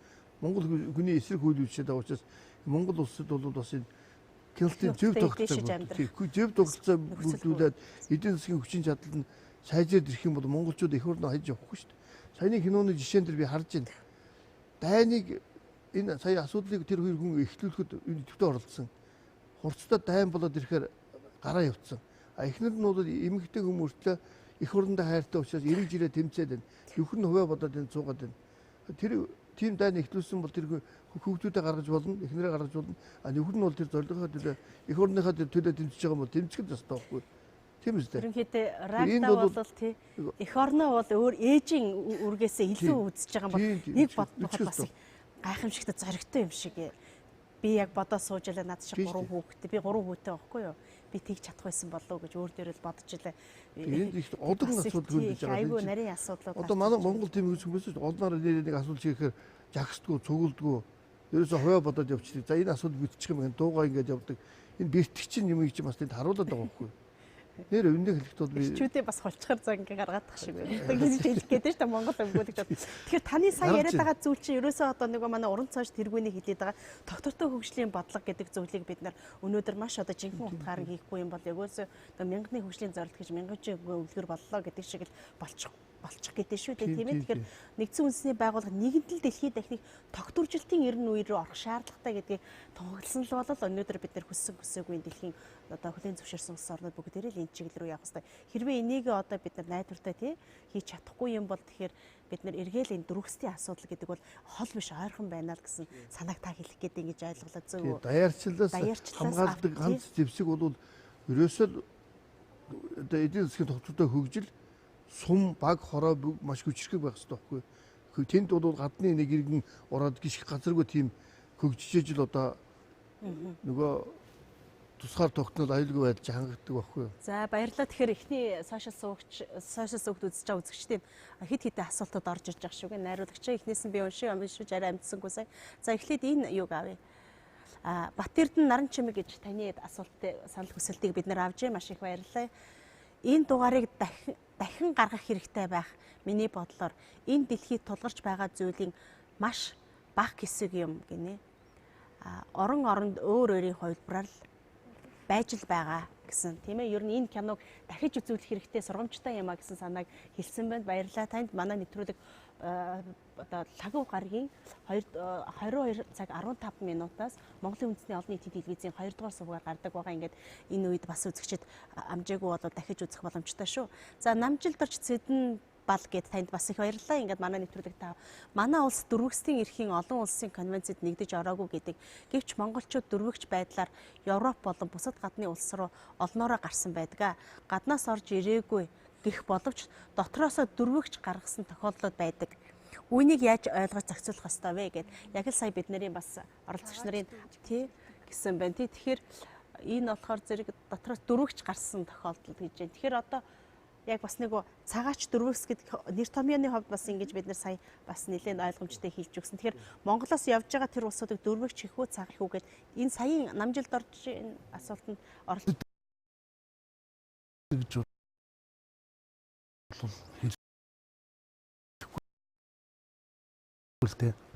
энэ бол зүгээр цагаачлал. Өнөөдөр яг төр засгийн одоо маш муу бодлогын үр дүнд эдийн засаг бол маш хүнд байдал ажлын байраар хангаж чадахгүй. Ийм учраас гадаад явдлын амнаас зарласан албан ёсны тоогоор бол дэлхийн одоо 120 гаруй оронд бол Монголын 150 гаруй мянган иргэд бол гадаадад одоо ажиллаж, сурч, амьдарч Монгол гэдэг чинь баг Монгол улсын 22 дахь аймаг болчиход байгаа. Тэгэхээр зөвхөн Өмнөд Солонгосоос Монголд үйлж байгаа мөнгө бол дунджаар 200 сая доллар байгаа байхгүй. Энэ бол маш олон гэр бүлийн аж ахуй амьдралыг үлдээдэг жаа. Тэгэхээр бид нар бол яг энэ монголчуудыг сайн байхын тулд бол хамгийн гол нь зөв шинжлэх ухаанч бодлого яг буцаж ирээд тэгэл байдал муудад ирэхлээр буцаад яваад байна л да. Тэгэхээр энэ бол өөрөөр хэлбэл яг зүгээр цагаачлал энэ бол одоо миграцл гэж ярьдаг л да. Тэгэхээр бид нар бол яг энэ 3.2 саяын Монгол иргэд бол би Хингуатаа санал нэг байгаа. Өөрөөр хэлбэл бид нар бол 1999 онд бол бид нэгдсэн үндэсний байгууллагын дөрвөсийн асуудлаарх дээд төлөөлөгчийн газартаа бол хамтын ажиллагааны үнд суурийг тавиад 2001 он 2000 бид одоо хамтын ажиллагааны санал жижиг байгуулад манай онцгой байдлын газар, цагдаагийн ерөнхий газар гэдэг техникийн хамтын ажиллагааны сургалт энэ төр явуулаад ингэ явж ирсэн. Гэхдээ энэ үедээ бидний юу хэлдэг вэ гэхээр бид нар бол ер нь энэ Кино нэгдэх асуудлыг бол судалж байна л гэж байгаа. Судалж байна гэдэг. Тэгэхээр Монгол бол өөрөө 3.2 сая хүн амтай ийм улсын хувьд бол бид нар хоёр том гүрний дунд оршиж байгаагийн хувьд бол бид нар бол энэ лүү бол одоо юуны тухгүй бол нэгдэх бол одоогийн тулгамц шаардлага байхгүй. Бид нар бол зүгээр ер нь нэгдсэн үндэсний байгууллага энэ гадагшаахад дөрвсөн хамгийн том урсгал бол 90-ад оны Казак үндэстэн гэж байгаа. Энэ бол одоо бүгд найрамдах Казахстан улс бол дэлхийд тарс Казахстан улсуудаа уугуул нутагтаа уриалан дуудсан. Тэгээ энэ өөрөөр хэлбэл 90-ад онд бол 80 гаруй мянган казак иргэд бол Казахстан руу нүүсэн. Энээс бол маш олон казак иргэд бол бас нутг руугаа буцсан л да. Тэгэхээр бид бол одоогийн байдлаар бол яг энэ дөрвөсний асуудлыг бол яг эрх зүйн чиг үүргийнхаа дагуу бол гадаадын харьяатын газар бол энэ асуудлыг хариуцж байгаа. Тэгэхээр бид нар бол яг хуу гаднаас бол өнөөдрийн байдлаар бол яг орвол 29 мянган гадаад иргэд Монгол улсад одоо бүртгэлтэй байна гэж л да. Янз бүрийн хөрөнгө оруулалттай компанитай олон улсын байгууллагын шугамар гэл ингээл янз бүрийн ажлууд байж байгаа. Тэгэхээр бид нар бол ерөнхийдөө бол энэ конвенцэд нэгдэхгүйгээр бид нар бол өөрийнхөө бие даасан бодлого явуулах хэрэгтэй юм байна. Тэгэхээр үндэсний аюулгүй байдлын үзэл баримтлал нэг чухал заалт байж байгаа. Оршин тогтнохын аюулгүй байдал гэж. Энэ бол альва улс орны бүрэн эрхтэй байдал, тусгаар топгийн бүрэн бүтэн байдал, хэлийн халдшгүй байдал, Монгол соёл иргэншлийн аюулгүй байдал, Монгол хүн ам удмын сангийн аюулгүй байдал. Энэ бол оршин тогтнохын аюулгүй байдлын үндэс гэж. Тэгэхээр бид нар бол 3.2 сая хүн амтай улсын хувьд бид нар бол энэ юулуу бол одоо учир зүггүй гүгээд орох шаардлага өнөөгийн үед бол тулгымдсан зорилго биш. Бид Бид бол энийг одоогийн дотоодынхан зохицуулалт бол бидний хувьд бол хангалттай. зохицуулж болж байна гэж болж байна тийм ээ. Тэсэн заяа та сая нэг үзэгчийн асуултаар би нэмээд би хариулчих гэж хэлсэн тийм. Бараг Улаанбаяр доктор маань хэлчихлээ. Энэ нөгөө дөрвөгч гэдэг байна тийм цагаач дөрвөгчийн асуудал ч өөр байгаа. Монголчууд ийм тохиолдол бас байдгийн бэлээ. Гадаадад цагаач гарчаад тэгээд нөгөө дөрвөстийн хооронд очиж бүртгүүлээд би дөрвөгч байна, Монголоос дөрвсөн хүн байна гэд. Нөгөө шалгуур байна штэ. Одоо үнэхээр улс төрийн хавчлагт орсон уу, тогтолцоо нь ардчилсан биш байна уу, үнэхээр ган зуданд нэрвэцсэн үү яасан үндслэлийн аваад үзэхээр тэд нар ингээд буцаагдчихдаг. Одоо цагаачлалаараа ингээд буцаагдчихдаг. Иймэрхүү тохиолдлууд айгүйх байдаг. Энийг бас нөгөө дөрвөгчтэй хольж юусоо болохгүй шүү дээ. Энд чинь дөрвөгч гэдэг бол үнэхээр зайлшгүй шалтгааны улмаас очиж байгаа болохоос эдийн засгийн нөхцөл байдлыг сайжруулахын тулд сайжруулах үүднээс явж байгаа. Зарим нь бол одоо энэ бол гэхдээ 2000 оны ихэнх үед л илүү их гарсан юм шиг байлаа. Миний уншицлснаар болоо тий. Нөгөө бэлгийн чараа ялгуурлан гадуурхагдсан гэж дөрвөгчдийн хооронд хэлээд нэг хэсэг болвол яг нөгөө дөрвөгчийн статус аваад ингээд явж байсан тохиолдол бол байдгийн билээ. Тэгээд Улаанбаяр доктор Монгол өмгөөлөгч хоёрын сандлыг байна л да. Үндэсний аюулгүй байдал тэгээ дөрвөгчийн асуудал. Бид нар бол өнөөдөр энд нөгөө дотоодынхоо хуулиар энэ асуудалтай зохицуулаад авах боломж бол байгаад байгаа. Гэтэ харамсалтай нь тэрийг мэдхгүй дунд бас нэг бөө зүйл болж ирсэн шүү дээ. Тэгэхээр эндээс бас юу гэж хэлэх гээд ингээр ерөнхийдөө бид нар хэдийгээр конвенцэд нэгдээгүй гэдгээр бид нар халахвч болгож бас нөгөө бусад конвенцуудыг бол одоо бас өгөөсгөж болохгүй юм аа гэсэн санааг бас таны над жишээ бас харуулж ин гэж би ойлголоо зөв үү? Энд холбогдуулж тэр 1999 оноос хойш хойд солонгосын иргэд хойд зүүн хойд хятад дамжаад Монголд маш олонтой нэвтэрж орж ирж ирсэн юм байна. Тэгээд энийг бол нөгөө хэлийн зөрчил гэж ойлгоод ирсэн байхгүй юу? Уул нь тэр дэглэмээс зүхтааж ирсэн хүмүүсүүд хэл нэвтэрж орж ирээд ирснийг нөгөө хэлийн зөрчил гэж ойлгоод ирсэн. Тэгээ энүүнтэй холбоотойгоор тэр нөгөө нэгдсэн үндэсний байгууллагын тэр дөрвөсний асуудлаар дээд комиссарын Бээжинд суурин төлөөлөгчийн газар манай тастай хамтарч ин хэлийн хэл хамгаалах ерөнхий газар цагдаагийн байгууллагын тэр сургалт хийсэн. Тэр юм байна л дээ. Бас яг дөрвөгч мөн үү биш үү гэдэг танихгүй. Тэр чинь шинж онцлж мэдхгүй. Тэгвэл Монгол улс дөрвөгчийг хүлээж авахгүй шүү дээ. Тэр чинь зөв байхгүй хэл хаалттай байсан зөв. Нэгдүгээр, хоёрдугаар тэгэхээр энэ тэр нэг зүйл хэлэхэд бол тэр дөрвөгчийн статус, цагаачийн статус юугаараа ялгагддаг гэхээр дөрвөгч бол нэг конвенцийн дагуу конвенц нэгдсэн улсууд хувьд бол тэр улсоор нь тэрүүнийг албадан гаргах хэрэггүй байдаг. Сурах мөнхийн байна гэсэн.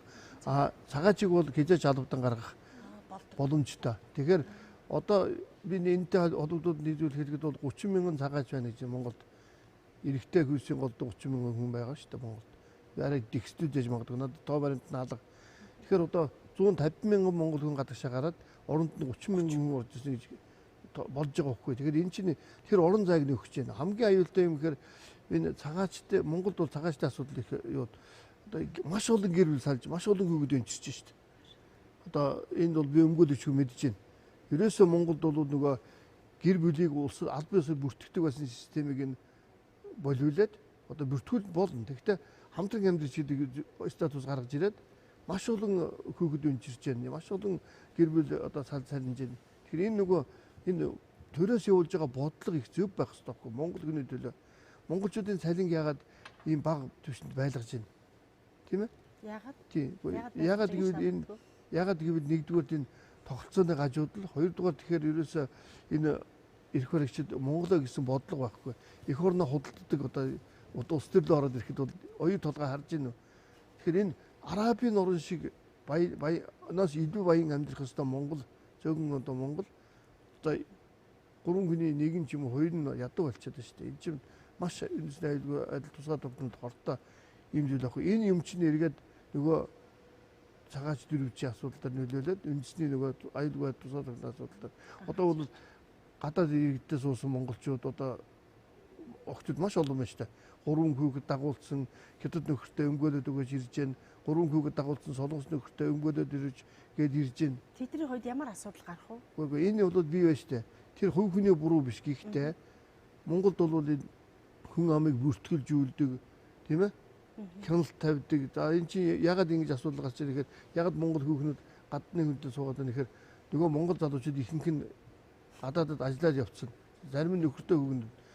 Тэгээд Монгол нөгөө амжиргааны дуутал нөгөө тогтоох гэж бодлого байхгүй учраас бас зөв сайхан амьдрахыг бодно үү гихмээ тэр энэ би энд юу хэлж ийм ихээр энэ дээр бол нөгөө ерөн үндсэндээ бол энэ цагаачлалтай холбогдуулаад би ярихад бол маш юм нэлээд хөв заяа жишээ саяны кинондор гардаг жишээ Монголд бол одоо тэр цагаачлал гарч байгаа хүмүүс маш их байгаа байхгүй юу зөв биз дээ тийм ээ түрүүнийг уучлаарай Монгол өмгөөлөгч түрүүчийн басны гана гээд үзэгчийн оролцогчийн асуултыг би аваагүй шүү тэрийг эргэж бид нарт бас өргөөрөө за батчиргал батчив за гана гээд за гана жи гадаадд төрж өсөж байгаа хүүхдүүд монголоороо муухан ярьж өсөж байгаа шүү гэж байна. За энийг одоо ямар утгаараа асуусан юм бол за туул батсуур гэд бац үзэгч таны асуултыг авлаа. Дэдишээр хэрэг болгож үзлээ. Найзтай болон баг хамт олондоо амжилт хүсье. Туул батсуур гэд энэ өвөр Монголд сурч байгаа манай нэг сэтгүүлч. Одоо бид нарт үзээд явуулсан байна. За баярлалаа туулаа. Туул сэтгүүлчээ. За батчиргал батччав гэд их гүрнүүдийн дунд байдаг Монгол улс дөрвөгсдийн талаар ямар бодлого барьвал дээр вэ? Орос маш олон дөрвөгстэй. Харин Хятад улс нэгч дөрвөгчгүй гэсэн мэдээлэл бий. Энэ үнэн үү гэд энэ бас их сайхан асуулт байна шүү. Ямар бодлогыг сая яриад байна шүү дээ. Ерөөсөө олон улсын тэр 51 оны дөрвөгсдийн талаарх дөрвөгсдийн эрхийг хамгаалсан тэр конвенцэд бол нэгдэхгүй одоо ингээд цаг нь болоогүй байна гэдээ байж байгаа байхгүй. Тэр нэгдэх юм бол Монгол улсад бол боломжгүй. Тийм учраас Монгол улсын барьж байгаа бодлого бол тэр конвенцэд нэгдэхгүй байгаа. Ягаад гэвэл тусгай тогтносон нэгдсэн үндэсний байгууллагын гишүүн орн өөрийн сайн дурын үндсэн дээр олон улсын конвенцэд нэгддэг болохоос биш албадлагаар нэгдэж болохгүй. Тэгээд нэгдээгүй байхад одоо манай улсыг бол дөрвөсөд ав гэдэг одоо шахал дарамт бол маш их ирдэг байхгүй юу? Энэ бол тодорхой асуудал. Гэхдээ бол энэний бол одоо хүн бүрэл ойлгох хэрэгтэй. Энэ бол ерөөсөө тэр конвенцэд нэгдэж орох шаардлага Монголд байна. Бас энэ дэр хэлэхэд манай хоёр хөрш маань хоёулаа конвенцэд нэгдсэн улс орн шүү дээ. Энэ бол том гүрнүүд шүү дээ. Энэ чинь геополитик 200 сая хүнтэй, нөгөөх нь 2 тэрбум орчим хүнтэй. Ийм том гүрнүүд бол эдийн засгийн хүчин чадалтай цөөхөн тооны одоо дөрвөсдгийг аваад хадгалаад хамгаалаад ингээд зохицуулах боломжтой. Үндэсний аюулгүй байдалд нь хор нөлөө учрахгүй. Хүчрхэг улсууд. Хүчрхэг орнууд л одоо энэ дөрвөсдгийг хүлээж аваад байгааг анзаарсан уу? Хүчрхэг орнууд бол энэ чинь бүх асуудал зохицуулах боломжтой. Үндэсний аюулгүй байдал нь арчлахгүй, аюулгүй гэж үзсэн учраас энэ хүмүүс тодорхой хэсэг хүмүүсийг авч ийн. Одоо бүр авч чадхаа болж штэ. Батан залдаг үйчээд хаалт хамгаалт тавиад одоо хан бариад одоо Америк гэхэд эхэлж штэ. Энэ чинь үндэсний аюулгүй байдал бодлого бол бас үзэгчид мэдж байгаа ба тий. Тэгэхээр хоёр манай нэвтрүүлэгт олон улсын харилцааны хоёр шинжээч оролцож байгаа тий. Хоёр доктор профессор оролцож байгаа. Ер нь энэ үзэгчдэд бас сая нөгөө Монгол өмгөөлөгчийн хэлдгээр ер нь яагаад хүмүүс дөрвөөд идэг юм бэ? Дөрвөөж байгаа тэр учир шалтгааны хувьд бас юу байна гэд яг сүүлийн үеийн одоо чих хандлагаас та бүхэн бас мэдээлэл олгож хэлвэл юу хэлж өгөх вэ? Яг харахгүй манай хоёр хөрш бол тэр конвенцэд бол нэгдсэн. Гэхдээ Оросын холбооны улс бол өөрөө хуучин зөвлөлтсөс бүгд найрамд холбоо тулс гэж байсан. 15 болж задарсан. Энэ 15 республик дотор бол маш олон Орос үндэстнүүд амьдарч байгаа. Энэ улсыг бол өөрийн орон руугаа татах бодлого Оросын хүн амын өсөлт бол маш удаашрсан. Тийм учраас бол эдгээрийг татах нэг бодлого гэж байгаа. Эдгээр үуч нөгөө талаараа бол дөрвс байхгүй. Юм уу цагаачлалж байж байгаа. Хоёрдугаарт бол тухайлах юм бол сая ингээд Украинд болсон үйл явдлаас болоод Украин одоо Кремийн хог гэдэг чинь бол бараг 55% нь бол Орос үндэстэн. Тэгээд тэдгэрүүд бол Оросд нэгдэх ямар их хүчтэй байв. За тэгээд Донбассын нутаг дэвсгэрт бол иргэний дайнд итгэхэд тэндээс дөрвж байгаа Оросуудыг бол Оросд хүлээж авч байгаа байхгүй. Украинд дах Оросуудыг. Тэгэхээр энэ бол өөрийнх нь Оросын бодлого. Хятадыг бол бид бол сайн мэдж байгаа. Ер нь Хятад үндэстэн байхгүй улс дэлхий дээр байхгүй. Тэгэхээр өнөөдөр бол Хятадын эдийн засаг асар хурцтай хөгжиж байна. Тийм учраас бол нөгөө гадаадтай хойцоо нар гэж ярьдаг. Эдгээр чинь бол их газар руугаа хамгийн их хөрөнгө оруулалт хийж байгаа. Тэгэхээр одоо бол энэ хүмүүсүүдээ Хятад үндэснээ бол татах асуудал байна. Өнөөдөр Хятадын хүн ам ажил хүчин бол бас их хомсдож байна. Тийм учраас бол нөгөө гадны Хятад иргэдээ бол нутг руугаа татах за мөн одоо гол асуудал нь 50-ыг өөртөө нэгдэх гэдэг. Ингээд энэ бодлого бол өөрөөр хэлбэл юу вэ гэхээр эдгээр орнууд тэгэхээр энэ хүн амт томтой улсууд л та. Гэтэл бол Монгол бол өөрөө бол хүн ам цөөхөн учраас Тэгээ бол өмгөөлөгчийн бодолтой бол санал нэг байна л да. Тийм учраас бол бид нар бол яг гаднаас дөрвөс давах асуудал дээр бол бид нар яг үндэсний аюулгүй байдал, Монгол соёл иргэншил, хүн ам одмын сангийн аюулгүй байдал гэдэг энэ гол үзэл баримтлалаа барих зайлшгүй шаардлагатай л да. Тэгж үйж бол бид нар харин бид нар бол гадаад одоо цагаачлсан Монгол иргэдээ эдийн засгийн өөдөн татаад тэдгээрээ Монгол руу төвлөрүүлнэ гэсэн ийм л боддог явуулах хэрэгтэй юм бол. Тэр батлагч доктор сая бол Улаанбаяр профессор ерөнхийдөө хоёр хөршдөр бас ингээд кейс суулгаад ярьж байна. Танаас би яг одоо халуун цэгүүдийн талаар бас үзэгчдэд юу гэж хэлж өгч чадах вэ? Одоо яагаад яг дөрвөсөд үүсээд байна гэдэг чил тэр байхгүй юу. Тэгээ тухайн оронд нь иргэний дайн үссэн, хүн одоо амьдрах нөхцөлгүй болсон. Тэндээс дайж дөрөхгүй л амь насанд аюултай байдал үүсчээд байгаа юм нөхцөл байдлаас хүн дөрөвдөг. Яагаад Монголд байхгүй байна вэхээр бид нар харьцангуй 50 ор. Манайд одоо иргэний дайн алган тэ дөрөх ямар шаардлага алга. А зүгээр манайхаас яагаад хүмүүс их гараад ирэхээр нүү эдийн засгийн байдлаас л болоод шүү дээ. Амжиргаагаа дээшлүүлэх гээд бид нар гадагшаа гарч जैन тэ. Тийм учраас л одоо тэр дөрвөсөд гэдэг чинь аюултай байдал, үзэл бодол тэгээд тэр одоо тухайн оронд нь амьдрах нөхцөл байхгүй хүнээс л гадаад руу дөрвж чад. Тэгэхээр нөгөө ойрхон оронд чинь дөрвөсөд их байгаа нь тэндээс шалтгаалаад байгаа. Тэгэхээр яагаад дөрвөсөд үүсэж ийн вэ гэдээ одоо манай үзэгчид ч гэсэн асуугаад байдаг шүү дээ тий. Тэр чил энэ. Ерөөсөө конвенц чинь үүнийг л зохицуулах гэж хүлээж авч байгаа улснаас үүрэг хүлээн энд. Одоо манай Монгол улс хүлээж авч чадахгүй байгаа нь бас л нөгөө үндэсний аюулгүй байдал, хүн ам цөөн тий дээр нь манайх бас эдийн засгийн чадахгүй байхгүй юу. Тийм учраас бид нар хариуцлага үүрч чадахгүй. Дор ажил одоо дөрвөстэй чинь ар гэр тий ирж байгаа тэр хүмүүсийн чинь дагаад ирж байгаа гэр бүлийг бол одоо эрүүл мэндийн байдал, за сурах тий нийгмийн халамж эдэргээд бүх байдлаар нь бол хангах үүрэгтэй тухайн улсууд. Тэгэхээр бид нар одоо энэ тал дээр бас нөгөө чадахгүй учраас үүрэг хүлээж болохгүй. Тэгээ гэрээ конвенцэнд ер нь орох ёстой мүү, гүү мүү гэж байгаа асуудлууд байдаг л да тий. Тэгэхээр эн чинь хамгийн наазахын жишээ л энэ багхгүй. Бид нар үүрэг одоо хүлээж чадахгүй учраас л гэдэг. Тэгээ үндэсний аюулгүй байдал, хүн ам цөөтэй. Тэгээ түрүүн бас нэг тоо байхгүй гэж хэлж ил л да. Тоо байгаамаа. Гаднаас одоо хэдэн хүн Монголд байна гэдэг тоо байгаа. 15 сая хүн, 15 мянга байгаа л гэж байна тий. Тэгээд бид нар одоо нийт хүн амд харьцуулахад хэдэн хүнийг жил болгоно тий хэрвээ одоо манад хэрвээ цагаачлаар орж ирвэл хэдийг байлгах үедэргээ тоо байгаа 100 хүртэл гээд байж байгаа байхгүй юу. Тэгэхээр хизээч тий 100-аа хүрэхгүй одоо 4-5 хүн гээд тий ийм мэдээлэлүүд бол байгаа шүү дээ. Тэгэхээр орон цааш тэргүүн та түрүүн бас тогтвортой хөгжлийн зорилтуудаа их ойж ярих гээд сэтэл гаргаж ирсэн тий. Яг тэрнтэйгээ уяад бас ер нь дэлхийн улс орнууд бас энэ тогтвортой хөгжлийн чиг хандлага ямар байдлаар яаж хангаж иж одоо бас өнөөдрийн бид нар яриад байгаа энэ 70 гаруй гарцсан гэдэг чинь одоо баг Тайланд улсын хүн амтай энэ зэрэгцгүүц юм дөрөвчд дэлхий дээр бий болчиход байна шүү дээ. Тэгэхээр энэ зүйлд одоо багчсан бас тус нэмэр болох байх л да. Энийг яаж хөгжлийн зорилго дээр чинь бол яг мэдээч хэрэг байгаль орчны нийгмийн ингээд те засаглалын ингээд бүх юмнууд нь орсон байгаа эдийн засгийн өсөлтийг яаж хангах вэ гэдэг. Тэгвэл тэрэн дээр нөгөө түрүүн хэлээдсэн те тэр тэгшүүс байдлыг яаж арилгах вэ, бууруулах вэ гэдэг чинь их чухал юм болчиход байгаа байхгүй юу. Тэгээд тэр тэгшүүс байдлыгээд одоо яг тогтвортой хөгжлийн зорилго 10 бол яг зөвхөн тэгшүүс байдлыг бууруулах гэдэгтэй холбоотой зорилго байгаа шүү дээ. Тэр бол улс доторх гэдээ яг харахгүй нөгөө эдийн засаг орлогын тэгшүүс байдлыг бид нар яаж бууруулах вэ гэдэгтэй холбоотой юм байгаа. Нөгөөх нь болохоор улс хоорондын тэгшүүс байдал. Яг гэвэл бид нар чинь дэлхийд хоёр хуваагдчихад байна шүү дээ. Нэг нь хөгжингөө орнууд, нөгөөх нь болохоор зэрэг хөгжиж байгаа орнууд. Хөгжиж байгаа орны хүнийч авааччтай ажиллах хүч болгож хэрэгжилж байна. Хуулиар эсвэл хууль бусаар одоо манай хүмүүс чинь тэмцэж ажиллах хүчийг бий болгож байгаа байхгүй ажиллах хүч болж ажиллаж байна.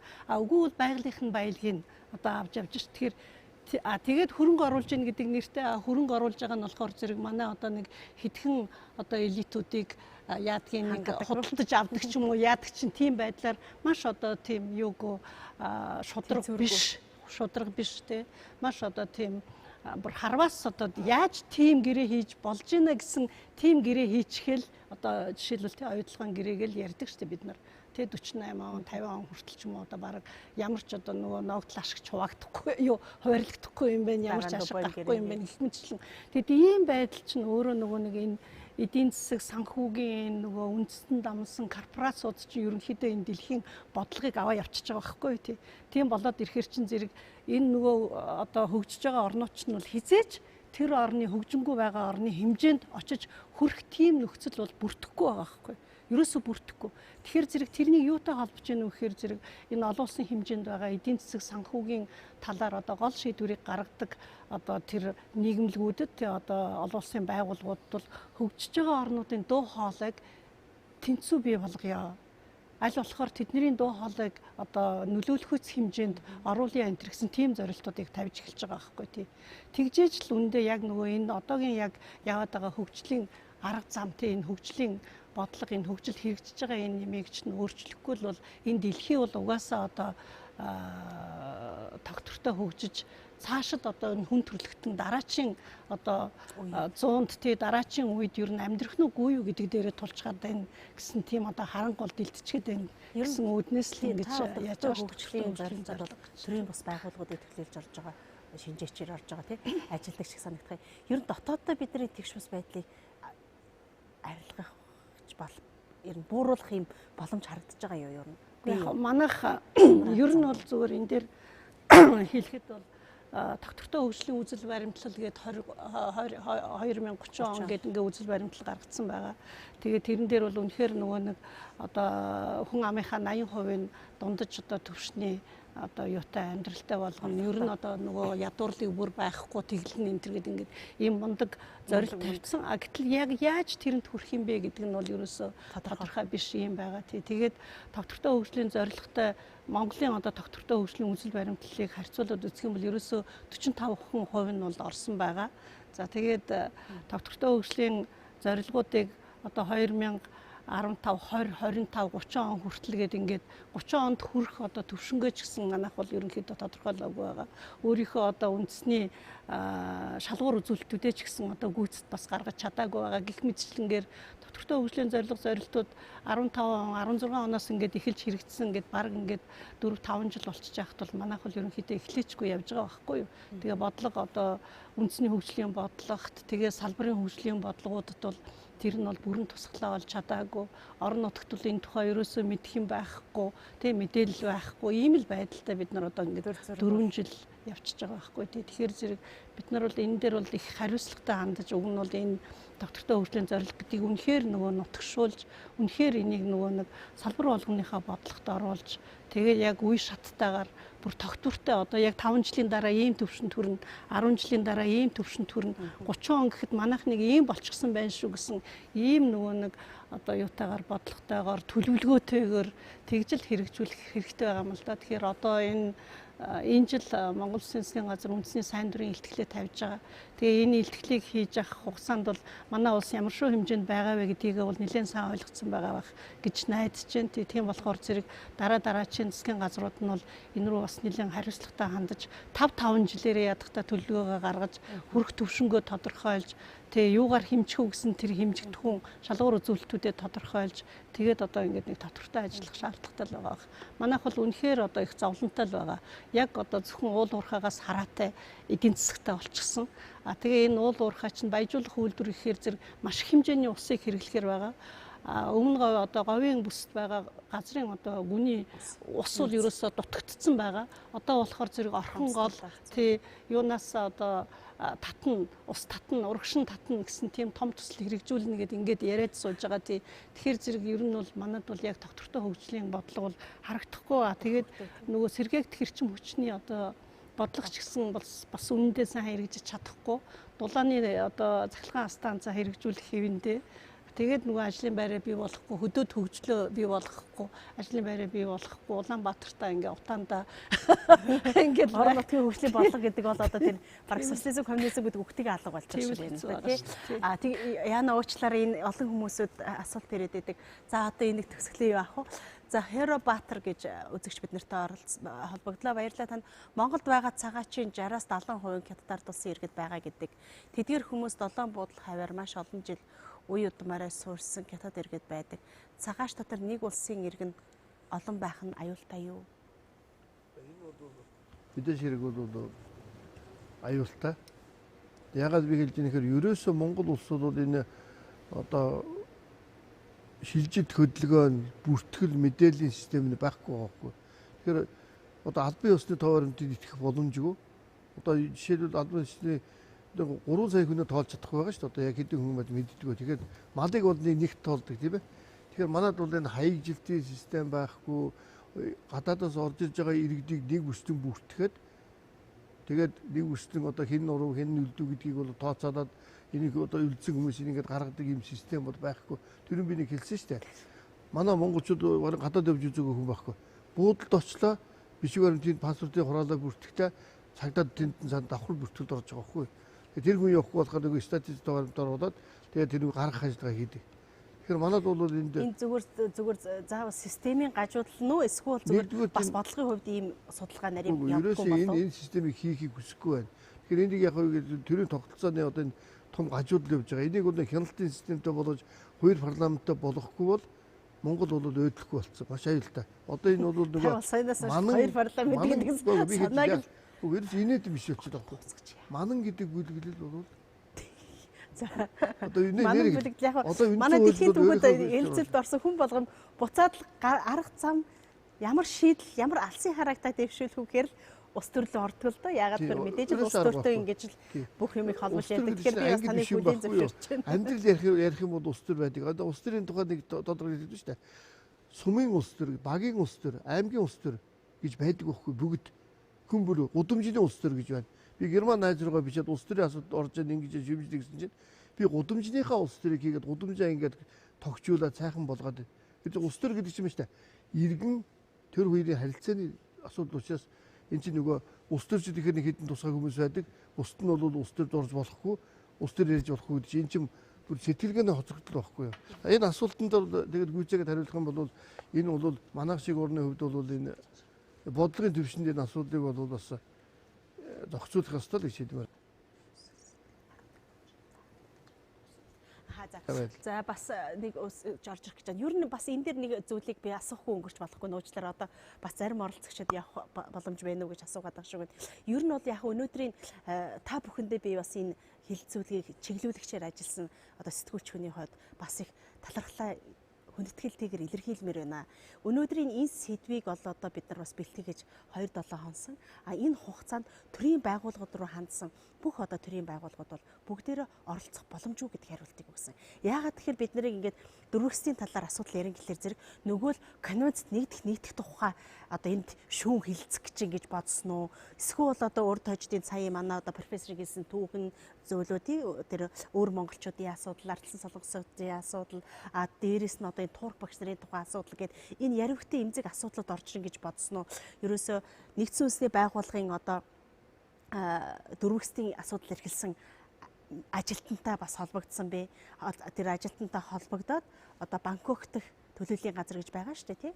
Тэнд бол одоо бас холбогдоод үзэхэд бол ерөөсөө энэ одоо оролцох боломжгүй гэдэг хариултыг өгж байгаа. За одоо манай хүний эрхийн комисс гэж байгаа тийм ээ. Тэр бол одоо манай одоо орох ёстой бас л нэг төлөвлөл. Бас энэ хэмзэг асуудал энэ удаадаа бид нар орж болохгүй шүү гэдэг ингээд дарга нар нь ингээд тийм ээ бас оролцох боломжгүй юм шүү гэдэг ийм чиглүүлэг өгчөж байгаа жишээ тий. Гэх мэтлэнгээр энэ эмзэг асуудлыг бид нар эмзэг гэж орхиод л байх юм бол иргэдийн одоо мэд хэрхэн зөрчигдөж олон нийт мэдэхгүй зүйлийнхээ төлөө хүмүүс илүү хардлага илүү их тийм ээ буруу зүйлийг одоо бодож явдаг шүү дээ. Тэгэхээр зэрэг өнөөдөр та бүхэн оролцсноор ер нь дөрвөгчд гэж хин юм бэ? Ядчил цагаачтаасаа ямар ялгаатай юм бэ? Ямар тохиолдолд дөрвөгч болдог юм бэ, тийм ээ? Дөрвөгчдийн эрх гэж ямар эрх байх ёстой юм бэ, тийм ээ? Ямар нөхцөл дөрвөгчд бусад улс орноос өөрийнхөө их орныг орхиж одоо явдаг юм бэ гэд. Түүнээс гадна дэлхийн чиг хандлагын хувьд яагаад өнөөдөр ингэж халуун цэгүүд олширч яагаад дэлхийн одоо дөрвөгчдийн тоо өнөөдөр 70 саяыг одоо даваад явчихваа? Яагаад энэ өнөөдөр хүндрэлтний өмнө бид нэр хойшлол хөшөшгүй юм чухал асуудал болоод байна гэдгийг өнөөдөр даяаршиж байгаа дэлхийн улсууд гэдэг улс орны асуудал гэдэг бол нэг улс орны асуудал нийт одоо дэлхийн нийтийн асуудал Монгол улсын асуудал. Тэр утгаараа монголчууд бид нэр өөрсдөө бас хүндрэлтэндээ зэрэгцэн оршиж энэ бөмбөрцгийн нэг одоо гаригийн хүмүүс болж байгаагийн хувьд ямар нэгэн байдлаар энэ асуудлын талаар одоо ядаж мэдэх хэрэгтэй юм энэ талаар зөв ойлголттой зөв хандлагатай болох нь бас энэ дөрвөсгийн асуудал бидний одоо оруулж байгаа бас багчсан хувь нэмэр юм болов уу гэдгийг одоо би бас чиглүүлэгчээр ажилласан өнөөдрийн хувьд бол дүгнэж хэлмээр байна. Тэгээд нэвтрүүлгийн маань одоо уламжилж явсаар бүгдээрээ одоо ер нь энэ тухайн асуудлаар ямар одоо эерэг чиг хандлага, эерэг одоо тий одоо бас туршлагыг бий болгох хэрэгтэй вэ гэдгийг бүгдээрээ алсын хараагаад дэвшүүлээд ингээд нэвтрүүлгээ дуусгах ингээд урнаа тэргүүн бол их яарад энэ та ихэнд хэлчихэд ингээд яах вэ? Бас тий Уучлаарай маш богинохон хугацаанд хэлэн зүгээр яг нь ер нь бол энэ дөрвөсгийн конвенц гарснаар бол мэдээж хүмүүнлэгийн тусламжийг үзүүлэх асуудал дээр бол нэлээх анхаарч эхэлсэн. За тэгэхдээ хүмүүнлэгийн тусламжийг үзүүлж байхдаа бол бас их алдаа гаргадаг байсан. За тэр алдаагаа засахын тулд энэ хүний эрхэд суурилсан хандлага гэдэг имийг одоо хэрэгжүүлэх хэрэгтэй гэдгийг бол ойлгосон. Тэгээ хамгийн түрүүнд ямар эрхийн хамгийн түрүүнд хангах ёстой юм бэ? Тэ олон улсын одоо нөгөө хүний эрхийн стандартаар гэдэг. За тэгэхээр мэдээж хэрэг хүнсний эрх, орон байр, эрүүл мэнд энтергээд аюулгүй байдал энтергээд ийм эрхүүд дээр бол хангах ёстой нэгдүгээр. Хоёрдугаар хүний эрхэд суурилсан хандлага гэхэр зэрэг тэр нөгөө тусламж авах гэж байгаа хүн маань яг одоо юу хэрэгтэй байна вэ? Яаж тэр эрхийг хангах вэ гэдгийг өөрсдийнх нь оролцоотойгоор нөгөө шийдвэрлэх асуудал хэрэгтэй юм байна гэдгийг бол бас ойлгож тодорхойлж тэгээд нөгөө энэ тусламжийг аль болохоор оновчтой үр дүнтэй болгох тэр чиглэл рүү бол одоо ажилтдаг болсон гэж ингэж үзэж байгаа. Тэгэхээр энэ бол одоо бас хүний эрхийн чиглэлээр одоо ажилтдаг хүмүүст бол бас их тийм ололттой шинэ одоо шатанд гарсан ийм одоо алхам болж байгаа гэж ингэж үзэж байгаа тийм. За баярлалаа. Ингээд манай нэвтрүүлгэнд оролцсон танд маш их баярлалаа. Тэгээд хүний эрхэд тулгуурласан одоо хүний эрхийг дээдлсэн ийм хөгжлийн чиг хандлагыг бий болгоход одоо маш их одоо хувь нэмрээ оруулж байгаа танд болон танай хамт олонд амжилт хүсье. Дэлхийн түүхүүд Дэлхийн хамтруулалд орж оролцуулсан баярлалаа. За баярлалаа. За Монгол өмгөөлөгч та.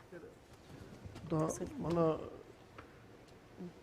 тэрийг авч байгаа. Одоо алдчихсан тогтолцоотой улс орнуудын тоонд орж явдаг. Тэгэхээр одоо ерөөсөө хүмүүнлэг ардчилсан энэрэнгүй одоо нийгэм байгуулахын зорилтын зүйлийн зорилт хэвээрээ байгаа. Тэгэхээр энэ хүрээнд одоо Монгол улс нэгдэн усан олон улсын конвенцүүдийг бол ягшлал биелүүлэх ёстой, ягшлал биелүүлж явж байгаа. Тэгэхээр одоо энэ Монгол улсын хувьд бол хамгийн гол анхаарах асуудал юу гэхээр би одоо зөвхөн өөр дээр улс орныхаа жишээ дээр ярьж штэ. Тийм том глобал асуудал бол ярих одоо боломжгүй одоо хэн сонсоо тэрийг. Тэгэхээр Монголын хувьд бол энэ гадаад руу гарч байгаа Монгол иргэдийн эрхийг хамгаалах асуудал тийм ээ.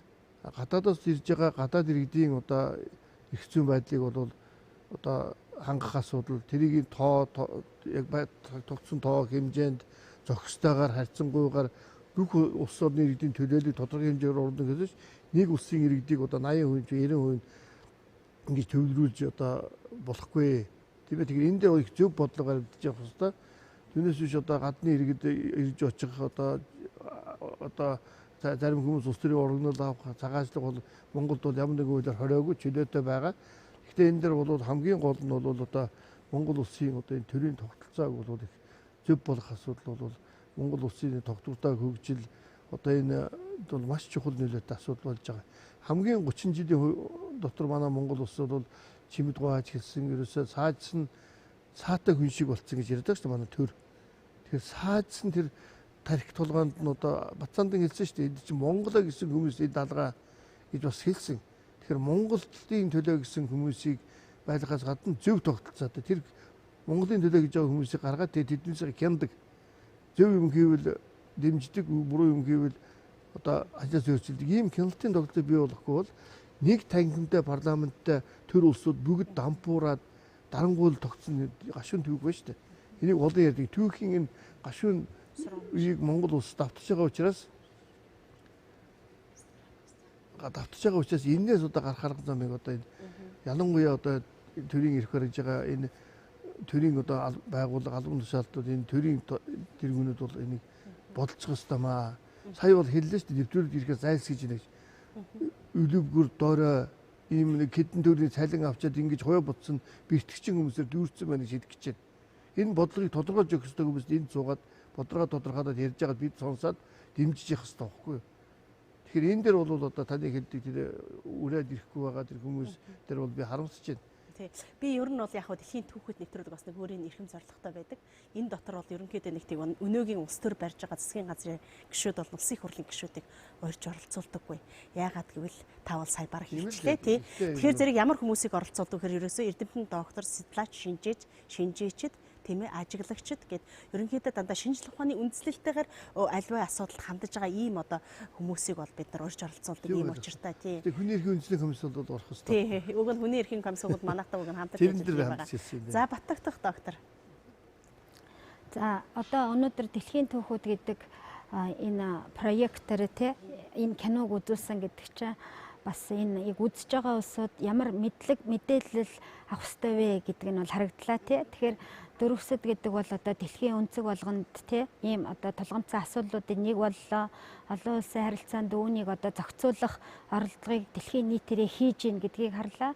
Хажуугаар нь болохоор ер нь бол манай дөрвөсөд байхгүй ч гэсэн цагаачд тэгээд одоо зөндөө олноороо бий болоод гадаадад бас сурч амьдарч боловсрч ажиллаж байна. Тэгээ энэ бас гэр бүлийг салгаж байгаа те. Тэгэхээр энэ хоёр бас яг адилхан одоо ийм асуудлуудыг энэ улс оронд одоо ийм дотооддоо ийм одоо дайнч байдал тийм ээ эсвэл одоо ийм хувьсгал идэр гарвал ийм байдал үүсдэг юм байна гэдгийг л манай одоо энэ үзэгчид эндээс ойлгож аваад тий сургамж болоод тэгээд эвтэй найртай дэлхийн чиг хандлагыг бас хараад ингээд нэгийг өнөөдөр бодосоо л гэж хүсэж байна. За баярлалаа уучлаарай. Яг таны Баттагта докторийн хэлсэн дээр манай Instagram суугийн дээр үзэж байгаа нэг Отхон Бат гэж үзэгч таны асуултыг би энд уншаад өгчээ.